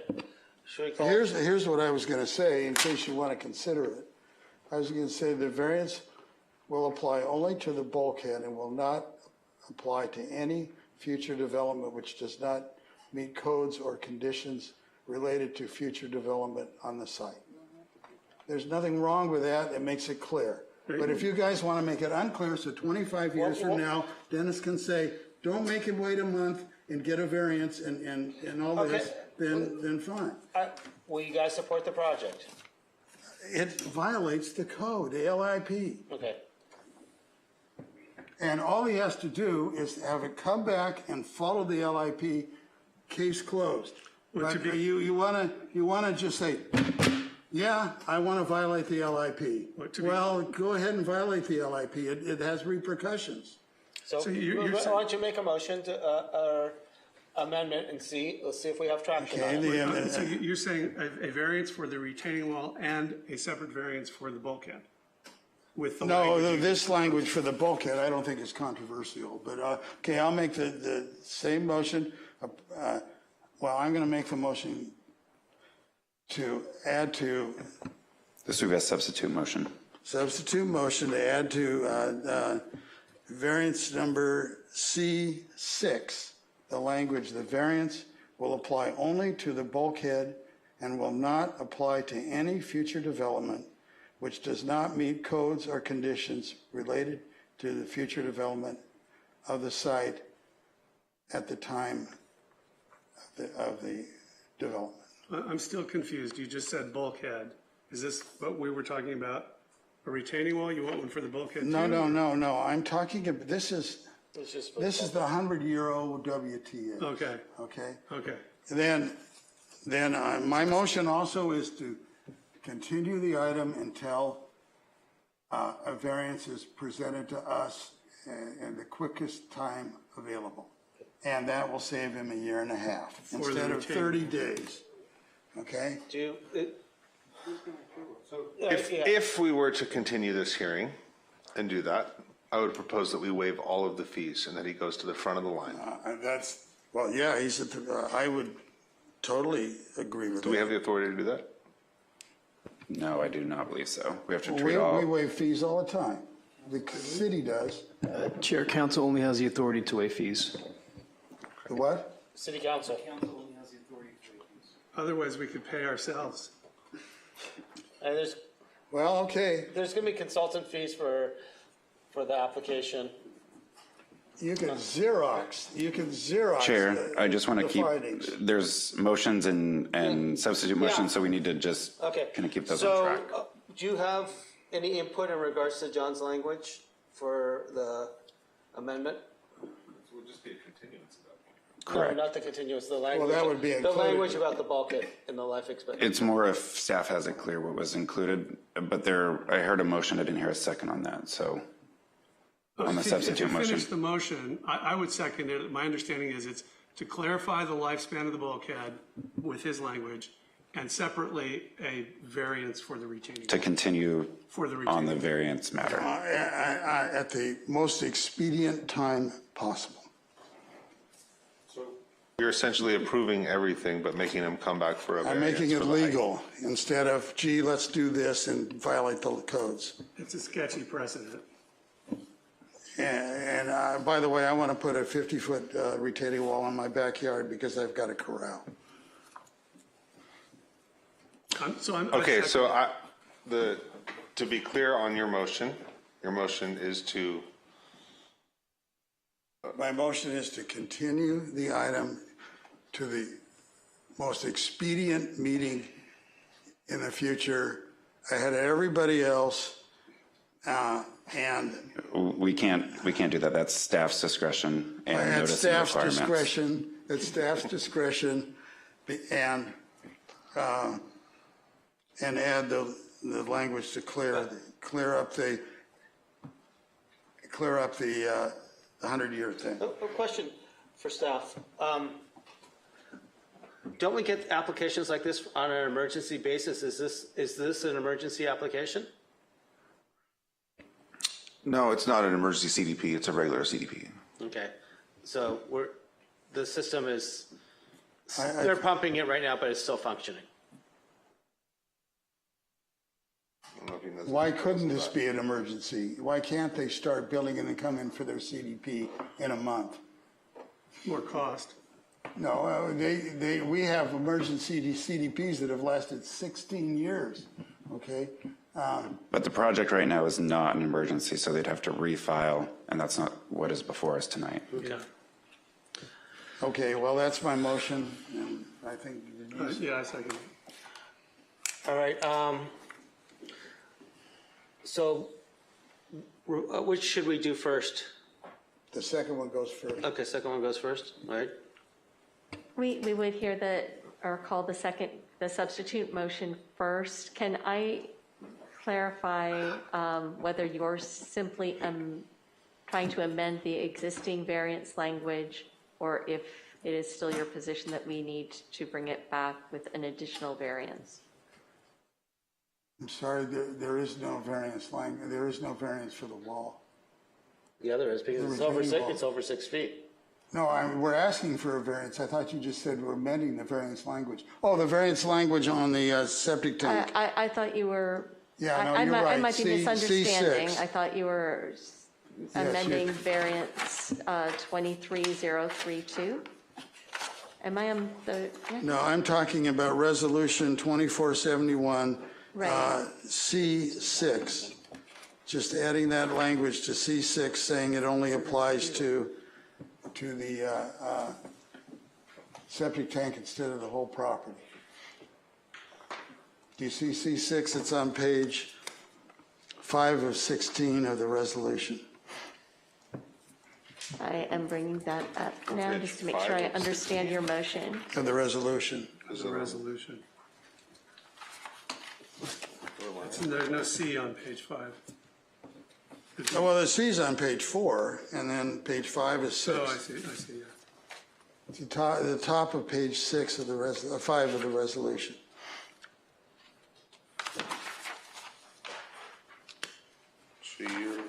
The residents associated with the OWTS site approximately 75 years. The proposed bulkhead is 100 years, blah, blah, blah. Correct. And my question is whether that is the only amendment you're proposing at this time, or if you're also not able to make the findings for the the wall being an integral part of the structure under LIP No, we section aren't, 8C. we aren't. My motion is to have the staff come back with the change in C6 and a variance. So you're for the basically height of having the wall. staff come back with the same project, the language he's talking about requiring a variance for the retaining wall. Yeah, I do understand it. I just wanted to make sure I was understanding which portions and whether there was that additional amendment. All right. It's both portions. So we will be calling the question for Planning Commission Resolution 2471 as amended, adding the language that John has read into the record in application to the existing variance applied to the project, and also amending to have staff, direct staff to return with a new version, including an additional variance for the retaining wall as a variance rather than as an existing portion of the structure, and staff to return as soon as possible with the item. Correct. Commissioner Mazza, Yes. Commissioner Hill, Yes. Commissioner Peak, No. Vice Chair Smith, No. Chair Leonard. No. Motion Why? fails. Big mistake. Okay. Okay, call the next one. Okay, so now we have the next one to approve. As is, right? Yes. I asked you to amend, at least put the language in. It doesn't matter in appeal, so whatever you want to do.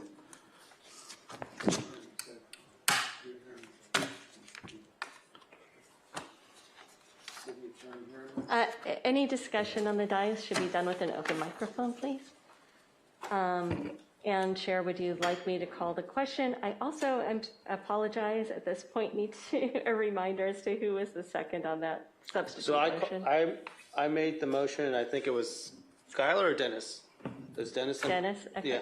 Thank you, I apologize. I would make a new substitute motion for just John's language on the 100-year thing, with the thought that Coastal Commission is going to be all over this if you do it as is. They might not care as much if they feel like it's just about a retaining wall. I don't know. If there's any, I don't need to, if I don't get a second, that's fine. I'll second it, I'm not going to vote for it. Well, then, then, I'll second it. just go ahead and vote. Just a thought. It was just a thought. I might as well move ahead. Obviously, there's no appetite for it. Okay, so with the original motion for approval, Chair Leonard, Yes. Vice Chair Smith, Yes. Commissioner Hill, No. Commissioner Mazza, No. Commissioner Peak, Yes. motion carries. Okay. So we are on to 5D. It's a coastal development permit, 24-039, a demolition permit, 24-037, and the application for an interior and exterior remodel of existing two-story beachfront single-family residence, resulting in an increase in height from 18 feet to 24 feet, including a demolition permit for the demolition of 66 linear feet of exterior walls, 23% demolition, and this is for 18960 Pacific Coast Highway. Do we have any disclosures?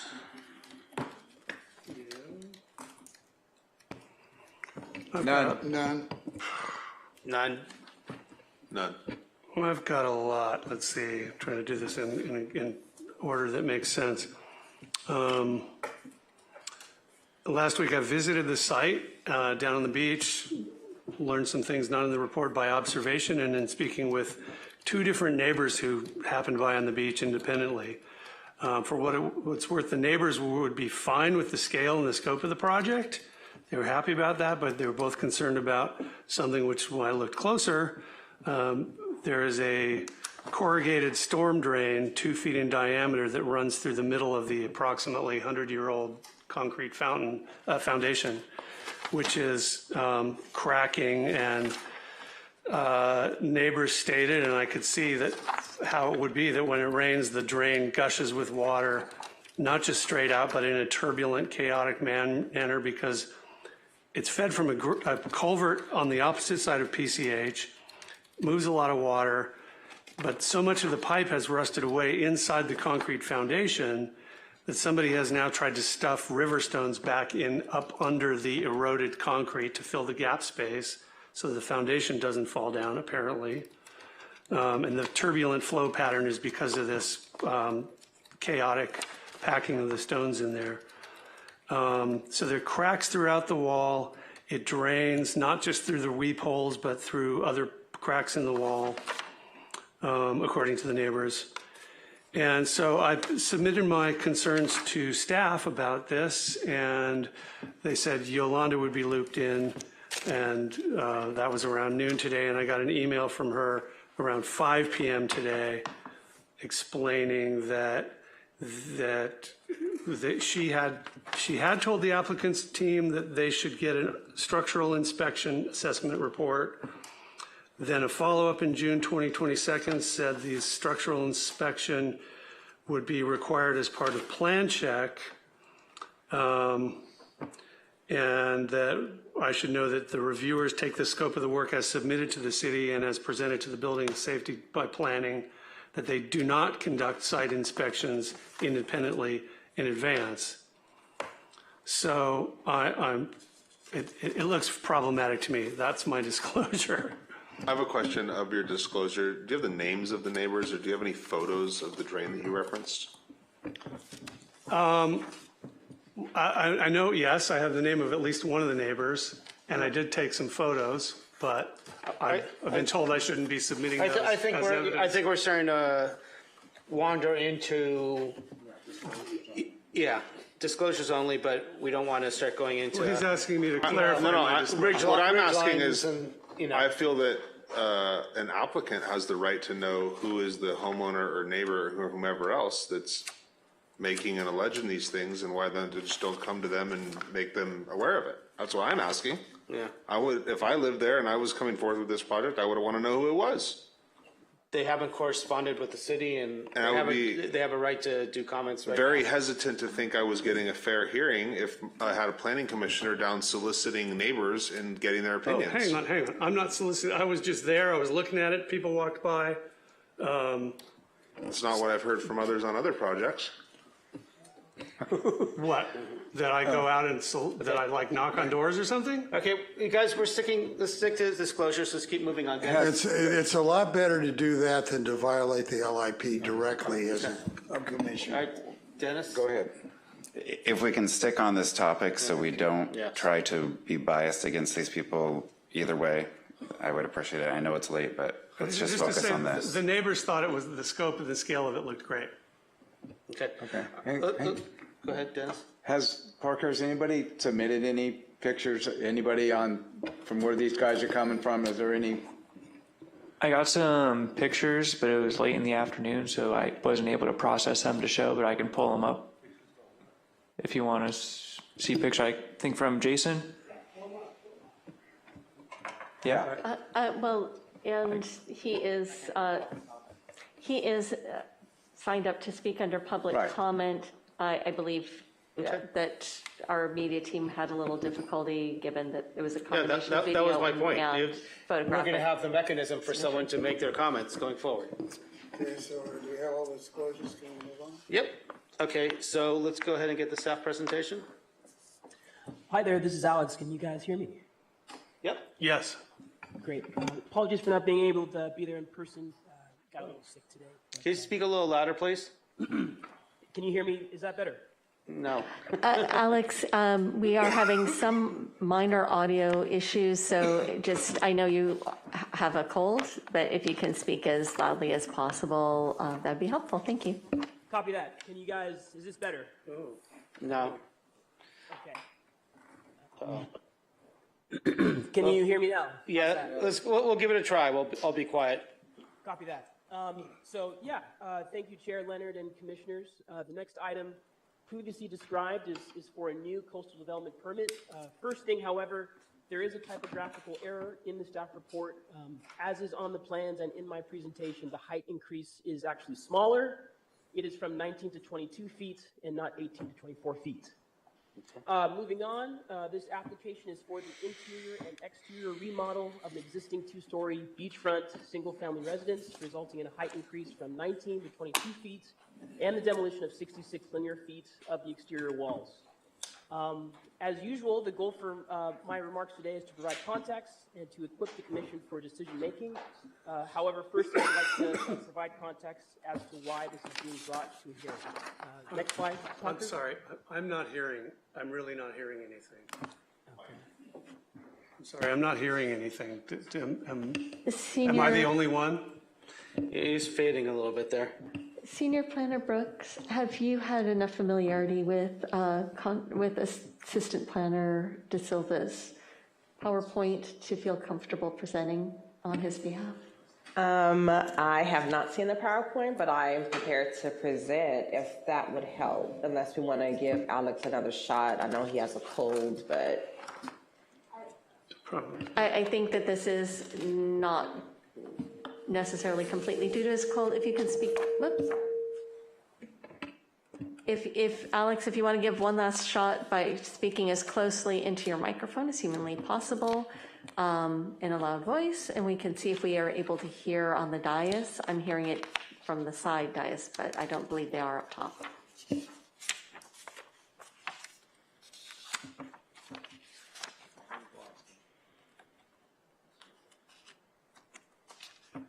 This is. You want to take a stab at it, Renika? Sure. So in continuing with the presentation for this item, this project is located within the California Coastal Commission's appealable jurisdiction. A CDP is required because of the increased height that exceeds the 10% threshold to be exempt from needing a CDP.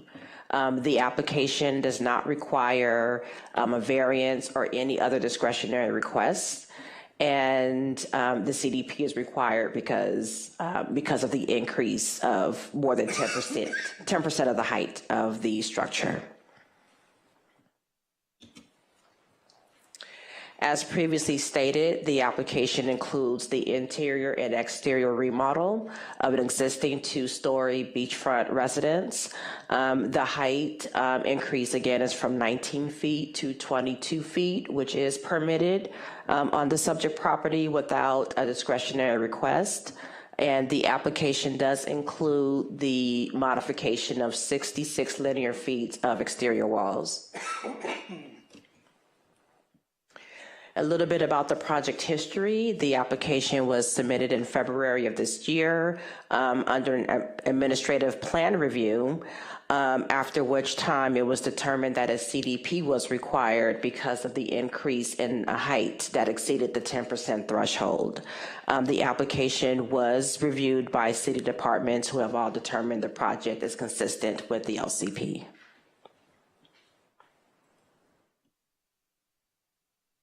Depicted here is the vicinity map and the LCP ESHA map.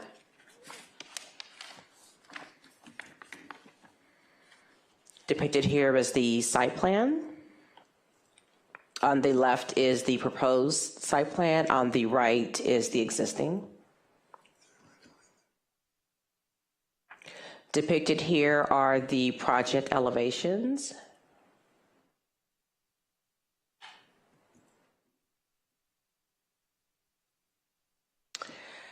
Because the property is beachfront, the application requires the provision of a view corridor. Depicted here is the language from the applicable LIP section that requires the view corridor, and the project has been determined to be consistent.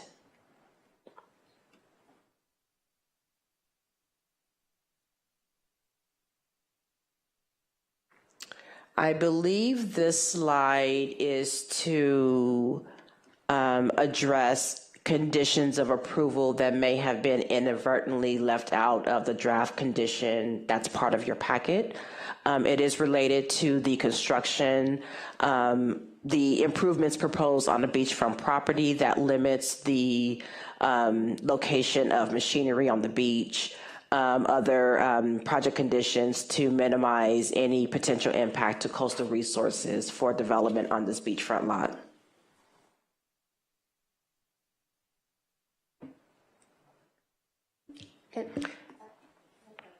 Oh, of course. My apologies. I did review this with the planner for the item, and those conditions are not typically assessed because of the smaller extent of this project's impact on the beach side of the parcel, but they are available for consideration by the commission should you wish to incorporate any of those additional conditions in your approval.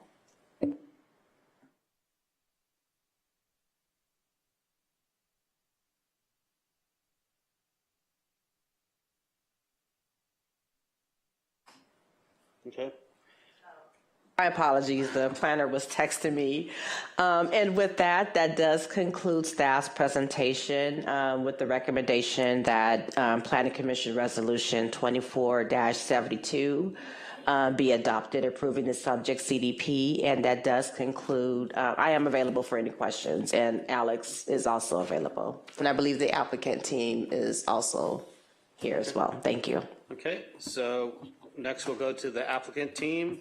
Ali, do you want to come on up? Yeah. Good evening, everyone. Thank you for your time. I'm just going to keep it short. Just want to express our frustration with the timing of this project. This project was actually approved as an APR back in 2020. It got expired 3 years after. So we started this whole project with the hope that we can just piggyback on the same scope of work. We're not trying to do anything out of back here, or we're just basically keeping the same footprint. As far as the height, the only thing that we're changing, we're keeping it below the 24-foot threshold, and that's basically it. Now, as far as the community goes, it's a real concern, and I think it's more of a concern to the neighbor than what we just heard surprisingly for the first time, and that is the squatters. So the time that we had Alex, the staff, assigned to this project, inspecting the project, the owner can attest to this. We saw someone in that property, and I don't think this is good for the whole community. The other thing is this project has a lot of water damage, so we're just trying to. My job is just trying to resolve all these issues with a timely manner, and then get rid of the frustration on my client and the community. Okay. Thank you. All right. Next we have Omid. Gentlemen, thank you. I know it's late, so I'll make this as fast as possible. Our family bought this back in, I want to say September of last year, with the hopes that we'd be able to start construction within 3 to 6 months. We're now a year or 13 months into it now. All the departments have okayed it. The two items I think we're here for is the roof height, which is going up roughly about 20% instead of 10%, and the view corridors, which are grandfathered in from what I understand from what our plans are.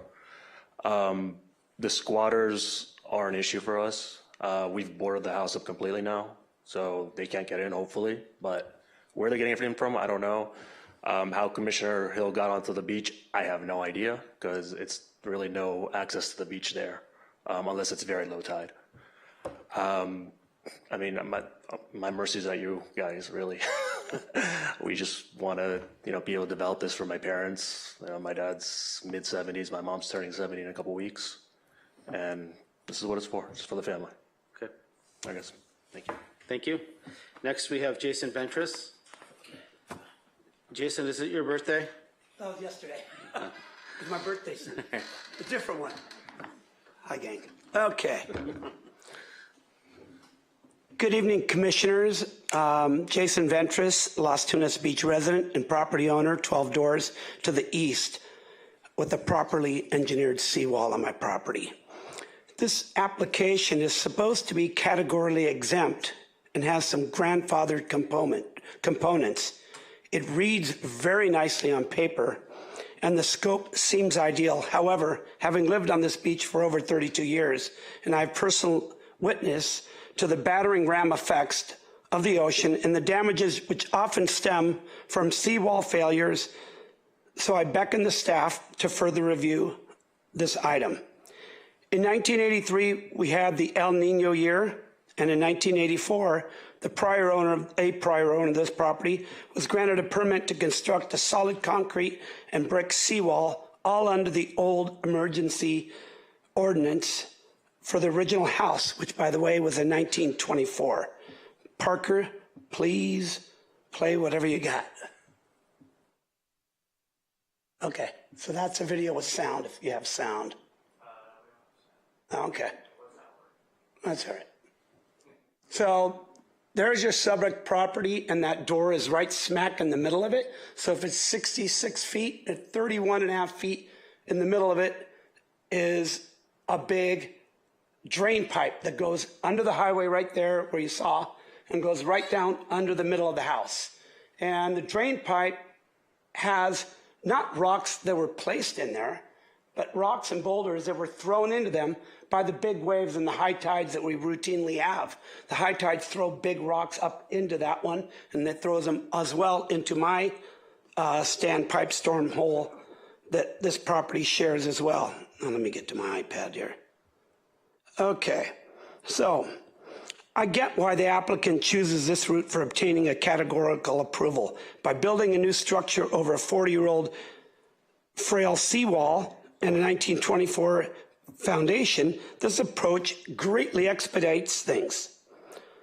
What none of us can see is an obvious and blatant concern which lays smack in the middle of the beach frontage and the foundation, which there's a picture, Parker. I don't know if you have that one picture with the big hole. Anyway, there it is. Okay, so should one walk the beach on a low tide, like it's been regularly lately? There are very notable cracks and loose bricks in the seawall, and last week's high tides came up and over the seawall and drenched the ground level. That's where the additional moisture he discusses is. Again, the applicant chooses to build over a 40-year-old frail seawall with a Caltrans drain pipe in the middle of it. Surely a new structure bears more weight on the old seawall, which has been deemed... Jason, time's up, I'm sorry. Well, I lost some time with that thing. Do you guys want to give him a few more seconds? Yeah. I only have another paragraph. Okay, go ahead. Again, the applicant chooses to build over a 40-year-old frail seawall with a Caltrans drain pipe in the middle. Commissioners, please consider denying or requiring further investigation as applicant to put a new structure over a 40-year-old seawall and on a 1924 foundation merits further ado. A letter from Caltrans with respect to the integrity of the ground pipe of the drain pipe would be prudent in really determining whether the city wants to close its eyes to the obvious drain pipe and aged foundation to agree with this application. If approved, the liability of having a projectile seawall shrapnel affecting other seaside structures and public liability are concerning. Thank you. Thank you. All right. There are no other public speakers in the virtual meeting for this item. If the applicant team wishes to provide any rebuttal, you do have time remaining. Okay, yeah, you had lots of time remaining. You have 12 minutes and 17 seconds. I want to keep it short. As far as the structural part or anything about the foundation, I think I'm under the impression that this is out of the purview of this meeting. What we learned through working with the planning team was that basically we were just here just to get the view corridor right and the height. So that was it was never brought to our attention as far as anything structurally. The only item that was mentioned was during the coastal engineering review, which we agreed to have the structural engineer just to look at the just inspect the site during the building and safety process, not within the planning or CDP or anything else. And then just as far as, empathy rather than animosity, I think it's good to mention that we started this project, again, based off of that, approved APR with the hope that we can just continue. And again, we're just keeping the same scope of work. We're not doing anything extra. And then we started as an APR, actually, and I think Alex can attest to this. And then we learned in a very short period of time okay, we have to provide, more information to go through CDP. We said, okay, we're going to go ahead and do that. And then I think it was a matter of like 3 days, if I'm not mistaken, that we had to do the story poll. So we installed the story. So we're doing everything in our end just to give enough information to the city. And we have good intention with the property for sure. And like I said, we're just trying to make this livable for the client and the community. Regarding this foundation thing that just brought up, again, we can definitely have the structural engineer take a look at it during the building and safety process. I think that's a fair, or at least that's our impression. Okay. All right, great. I think I wanted to ask a couple questions of staff. We also have the case planner is now connected with our media team and available to speak via his speakerphone. Okay. All right, maybe I'll address the questions to him. You got to close it. Okay, I'm going to go ahead and close the hearing and take it from here. So if we have questions, we'll ask. Yeah. If the project is going to, that's a Caltrans drainage pipe, I would assume. Wouldn't they be part of this approval?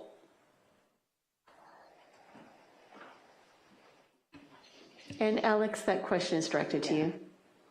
Yeah, the question is, does Caltrans have jurisdiction on this project? Mm-hmm. Yes. So I believe the answer would be no, because the applicant is not doing any work in PCH, right?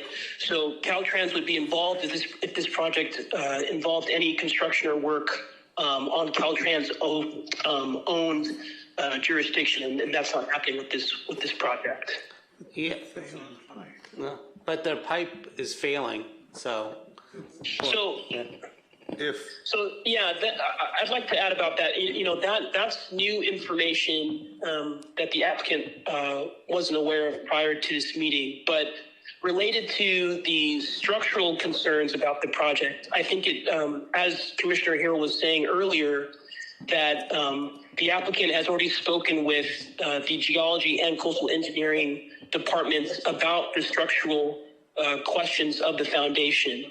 Now, if you look at the attachments for the report, you'll see that coastal engineering has already put in a note that says that a structural assessment will have to be done in order for this project to be approved in building plan check. So, I think the concerns are valid.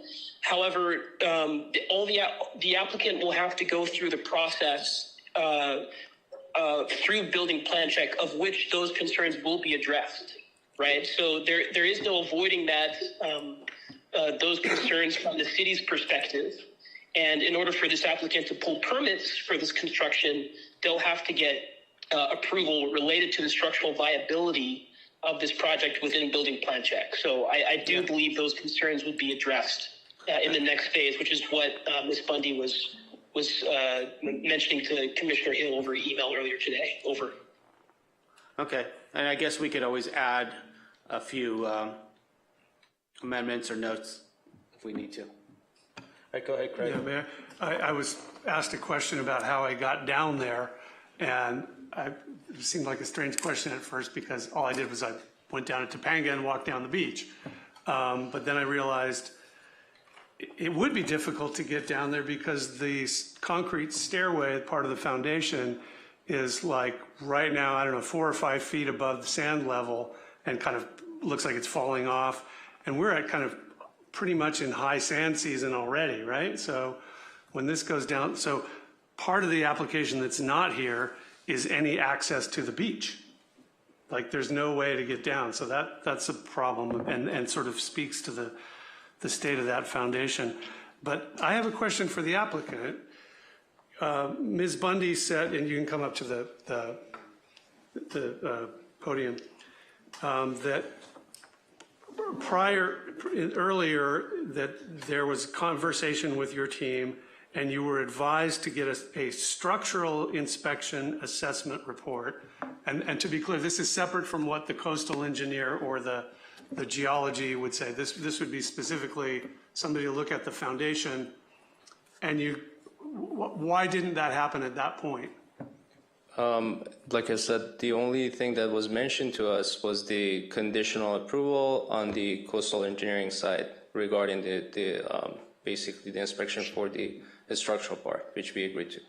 And that's how we got the APR approved, but then the staffing team, I think, basically directed us to move forward with the CDP. Alexander, did you go down on the beach side and look at this and see that drain? I did do a site visit with the applicant in February, but we did not address the drain because the drain was not part of the purview when we first went down there. But however, I do want to add one more time though that a structural assessment will be done for this project, right? It is not done in the planning phase. It will be done in the building plan check phase when that type of structural considerations will be reviewed by the building and safety department. So it's not a matter of when the applicant will or will not do the structural assessment. It's a matter of when they do the structural assessment and building plan check, if they have enough information. And so that process will occur in the building plan check phase. Okay, thank you. Kellen, can I ask, I understand that we can say, yeah, this is something that can be left to the building and plan check. What is the scope of our discretion if we look at something and say, oh, this looks problematical, we need to address this before we start even further adding things on, or like, can we nip this in the bud, get them to a solution sooner? Do we have the discretion to say, no, let's look at that now?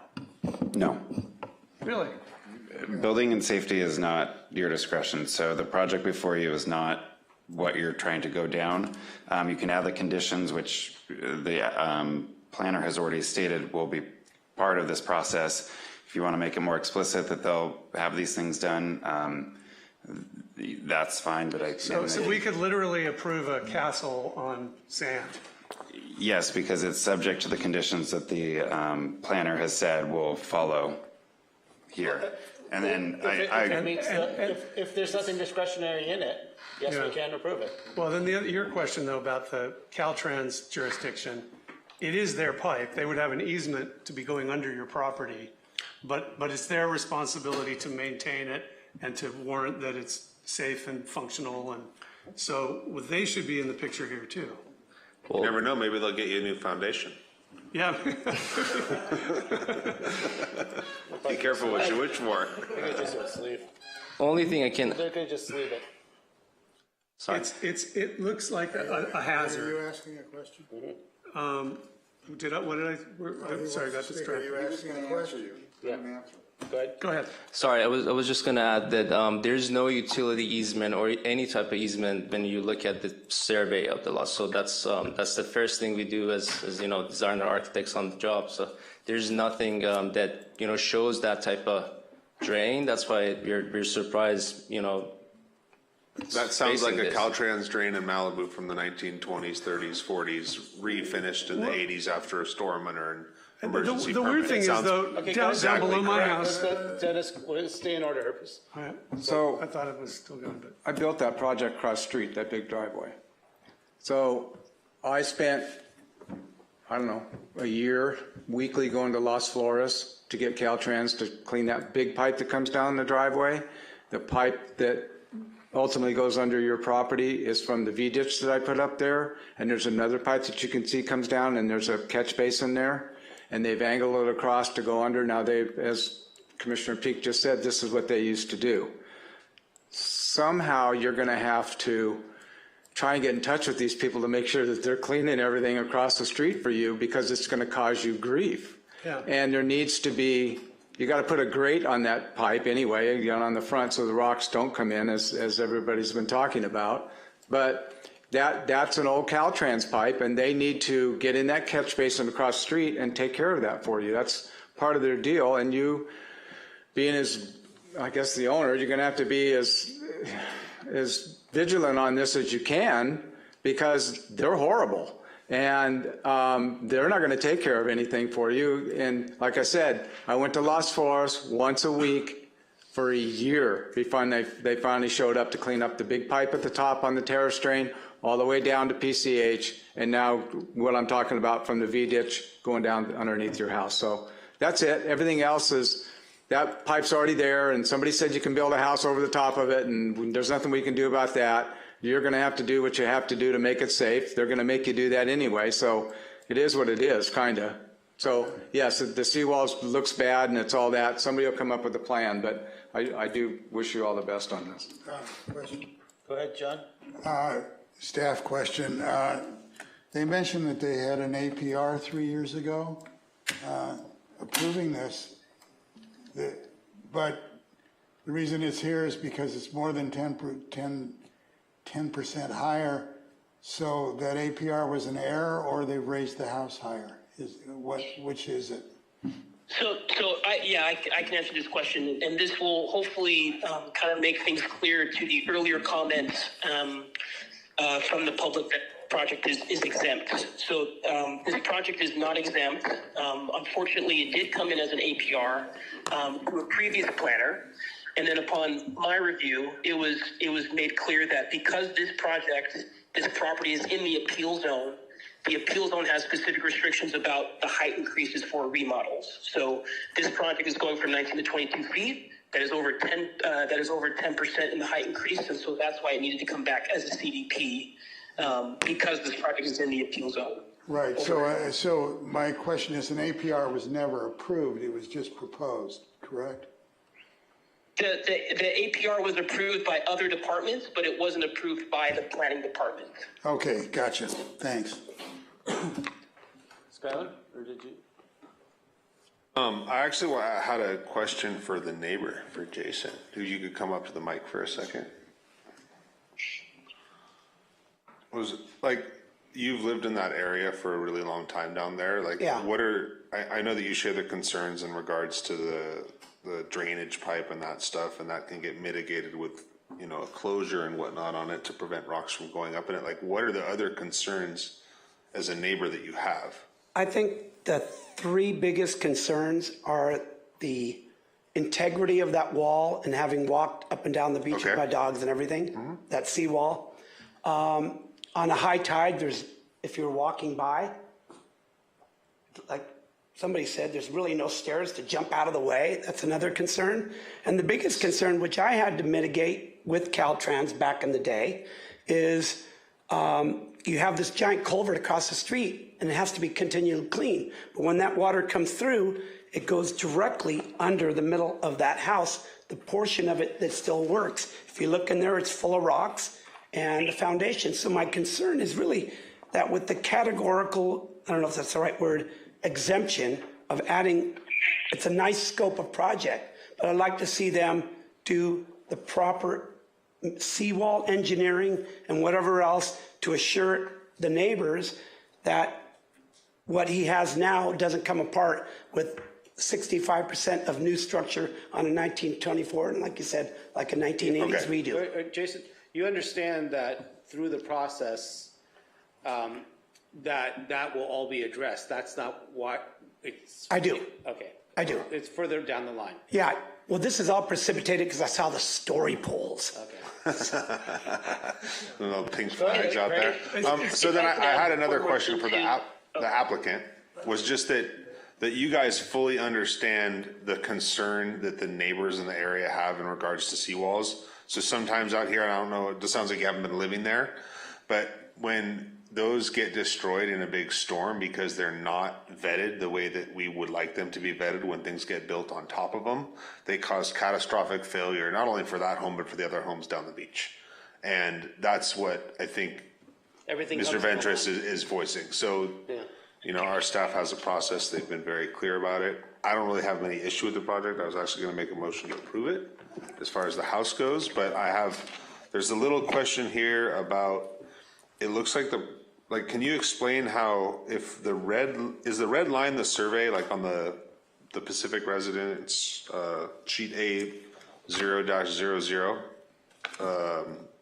Can you put up that slide from your, Renika? Alex or Can you Renika? put up that slide from your show? Yeah, I'm here. Parker, can you bring that up for me?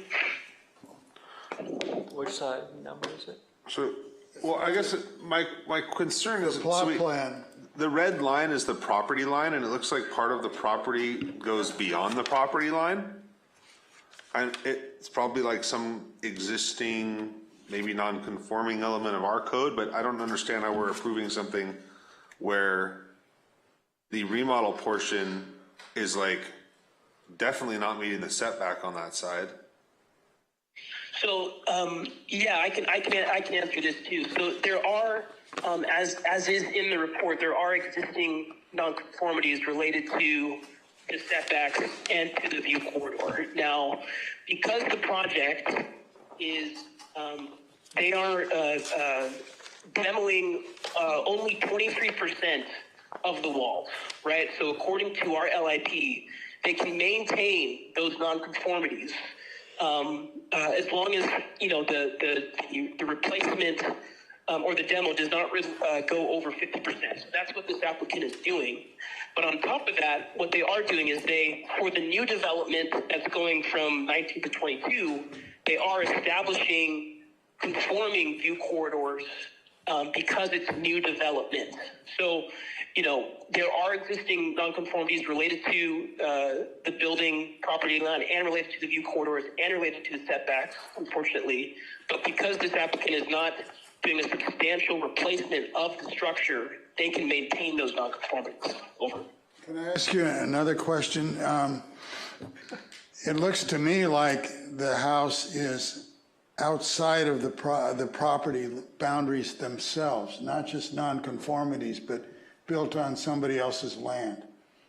And it also looks like it is on the highway, on Caltrans right-of-way. Can that, if I'm correct, can that be allowed to, on a new permit to continue? Can you keep stuff on the highway? I can answer Dennis can answer that. Maybe. You want to give it a try?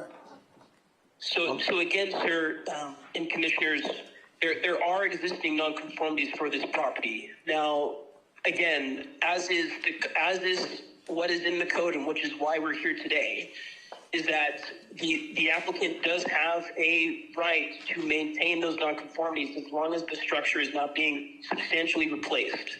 So that is what's happening here. Now, if there is a concern about those existing nonconformities, that would have to be addressed in a project that is substantially changing the structure. So if, for example, if the applicant was proposing to replace more than 50% of the walls, all of those nonconformities would have to come into compliance, right? But that's not what's happening with this project.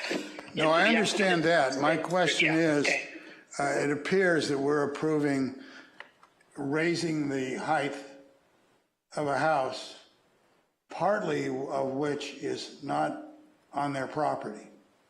So, That's actually not correct. well, are those red lines are the property line, No, right? it's not. If you look at the elevation, the portion that's popping up, if you look on A7, it doesn't show that. If you look on A7 in your plans. Dennis, you got that? Okay, here's the deal.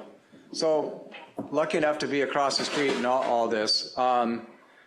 When we went under PCH over to the abandoned house just down the street from here, we ran into the Roosevelt Highway. So there's a lot. In fact, most of these houses are in the Caltrans right-of-way. In fact, all of them. And Jason's probably isn't. He's probably just back far enough, but his garages might be.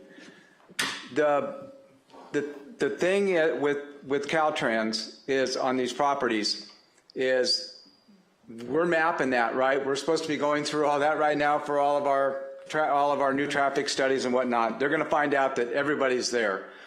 Between Jason's house and your house, there are 3 homes that are literally laying together and touching. all right? They're sitting there, so it'd be the same kind of thing. You're past the right of way, you're angled over. That house got there in 24. It's been surveyed 1,000 times. This is what we've got. You got houses leaning together. You got a whole row of houses in the Caltrans right of way. To me, that's not an issue because I watched it. I've seen how all that goes. I too am for you to get this approved. The only thing I worry about is you're just going to have to stay on with Caltrans about draining that pipe, making sure it's clean. Other than that, there's really nothing to talk about here. I mean, it is what it is. All right. Yeah, I have a question. So, because this project, they're only doing, let's say, 20%, affecting 20% of the property. I'm not exactly sure what that number is that you quoted. I'm just doing it off the top of my head. What happens is, for example, it starts expanding where the site work, let's say the seawall and stuff like that, and the scope of work actually starts increasing. Is it just based on the structure, or does that number start increasing that actually makes it where it's actually another review? So you're asking like when you go over that 50% threshold? Yeah. If you have to redo the whole foundation. If you have to do the foundation. Yeah, because this is a remodel, as you start, you're going to be discovering more that you're going to have to do. Drew, remodels are cumulative. The 50% is a cumulative rule. So if you do 23% this time and 28% the next time, start over. Okay. Right. So the demolition percentages are cumulative, and the city does track that. So for this 23%, that does stay with the project forever, or stay with this structure forever. And so if the applicant were to come back and propose new exterior wall demolition, it would be added to that 23%. And what we have lucky, though, is that those zoning interpretations do specifically identify what determines demolition and what actually counts against that threshold. So in your case, Chair Leonard, if the project came back for a different scope of work, or the scope of work would expand in that scenario, that would have to be corresponded with what the city has been interpreting as demo thus forth. So it kind of depends on what would happen in the future. But again, that is that is somewhat speculative, right? We don't know if that's going to be necessary at this point. Okay. So additional permit applications, it would be cumulative from that. Go ahead, John. I'd like to make a motion to approve the project as submitted, unless someone wants to go through those suggested. Yeah, two more concerns. One is that we saw a slide of Can I second suggested that? conditions. Can we see that again? Can I second that, adding those conditions? Okay. Okay, I'll accept the condition to add addition. Okay. I think add all of them. That looks all pretty reasonable, right? Yep. Yep.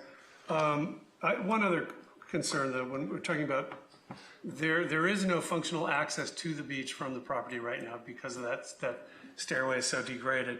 And looking on the plans here, if you look at sheet A100, proposed plan, they have, looks like 4 steps in the middle of the site, the middle of the deck, right above where the drain pipe is right now. And A, it's right above the drain pipe. B, those 4 steps don't get you down to the beach. If right now it's about probably, 8 feet above the beach, and when the sand is gone, it might be 15 feet above the beach. So you can't add stairs to the beach. No, you cannot. So these are like 4 steps to nowhere right here. Well, that's they bought that knowing that. There's nothing to talk about. This is part of what they're adding and designing new. This is proposed. This is not the existing. They're proposing this. Okay. So do you want to pose it as a question? Question for staff: is there a legal requirement that the fire department maybe that they have actually have access to the beach? Because you can't get there from here as it stands, and these 4 steps aren't going to do it for you. So there's no, I don't believe there is a zoning requirement for specific access, stairway access to the beach for beachfront properties. Now, within, again, going back to the stages of this process, when this project does go to building plan check, there will be a review for things that are required via building code, which talks about ingress and egress and the appropriate measures for fire safety. So, again, I would say that where this project is right now, if you guys do have building code questions, that would be addressed as you're aware, Commissioner, when it goes to building plan check with Ms. Bundy. Yeah. All right, thank you. But if we have to have a concrete stairway down to the beach somewhere, You can see that this is the end of the deck. I think that's a step on the deck. on the deck. Okay, Yeah, but nonetheless, if we have to have Craig, can we ask him if it's a step on the desk? He just said it's a step. They just said yes. Nonetheless, If you look- if we need a concrete stairway, any kind of stairway to get down to the beach, that is a planning, that's within our jurisdiction. Yeah. Where are we putting the stairs? How are they going to be? Is it going to be a cement pedestal with a big footer It's that not, goes it's down? not in the scope of work, it's not approved. as part of this project, and They'd have to come back. So it looks, but there should be, There's no- okay. So there's what no- you're saying is building safety is going to look at it and go, you guys didn't approve a stairway, send it back to the planning department. I don't even know if the stairway is required. Stairways are not even allowed in most of them. I know, yeah. You can't add to it. If you had one, you can fix it as maintenance, but you can't add to it. You can only fix 50% of it. If you go more than that, you have to take it out. This is all, let's keep going, And guys. they're done. Okay. So I'd like to call the question. Oh, this is sad. What? The foundation looks sad. Well, that's not our department. It's going to get addressed. Yeah. So can I call the question? Go ahead, John. Would you like to take a vote? Okay. Rebecca? Yes, I'm sorry, just was canceling out the conflicting microphone. Commissioner Mazza? Yes. Commissioner Peak? Yes, with the caveat for the applicant that a year and a half for this is very quick. It's very quick in the scheme of most of these. Yeah, I was going to say, people take years. Just to be clear, the motion is with the added conditions that you all saw on the screen, correct? Yes. Yes. Okay. Yeah. Yes. And Commissioner Hill? Yes. Vice Chair Smith? Yes. Chair Leonard? I'm going to abstain. I move we Motion adjourn. carried. I move we adjourn. Just, Do we have a second? I'm sorry. Is it? I move Yeah, we yeah, adjourn. yes, let's go ahead and adjourn. Motion, hearing's adjourned. It's the headline. Long story. No, it's just,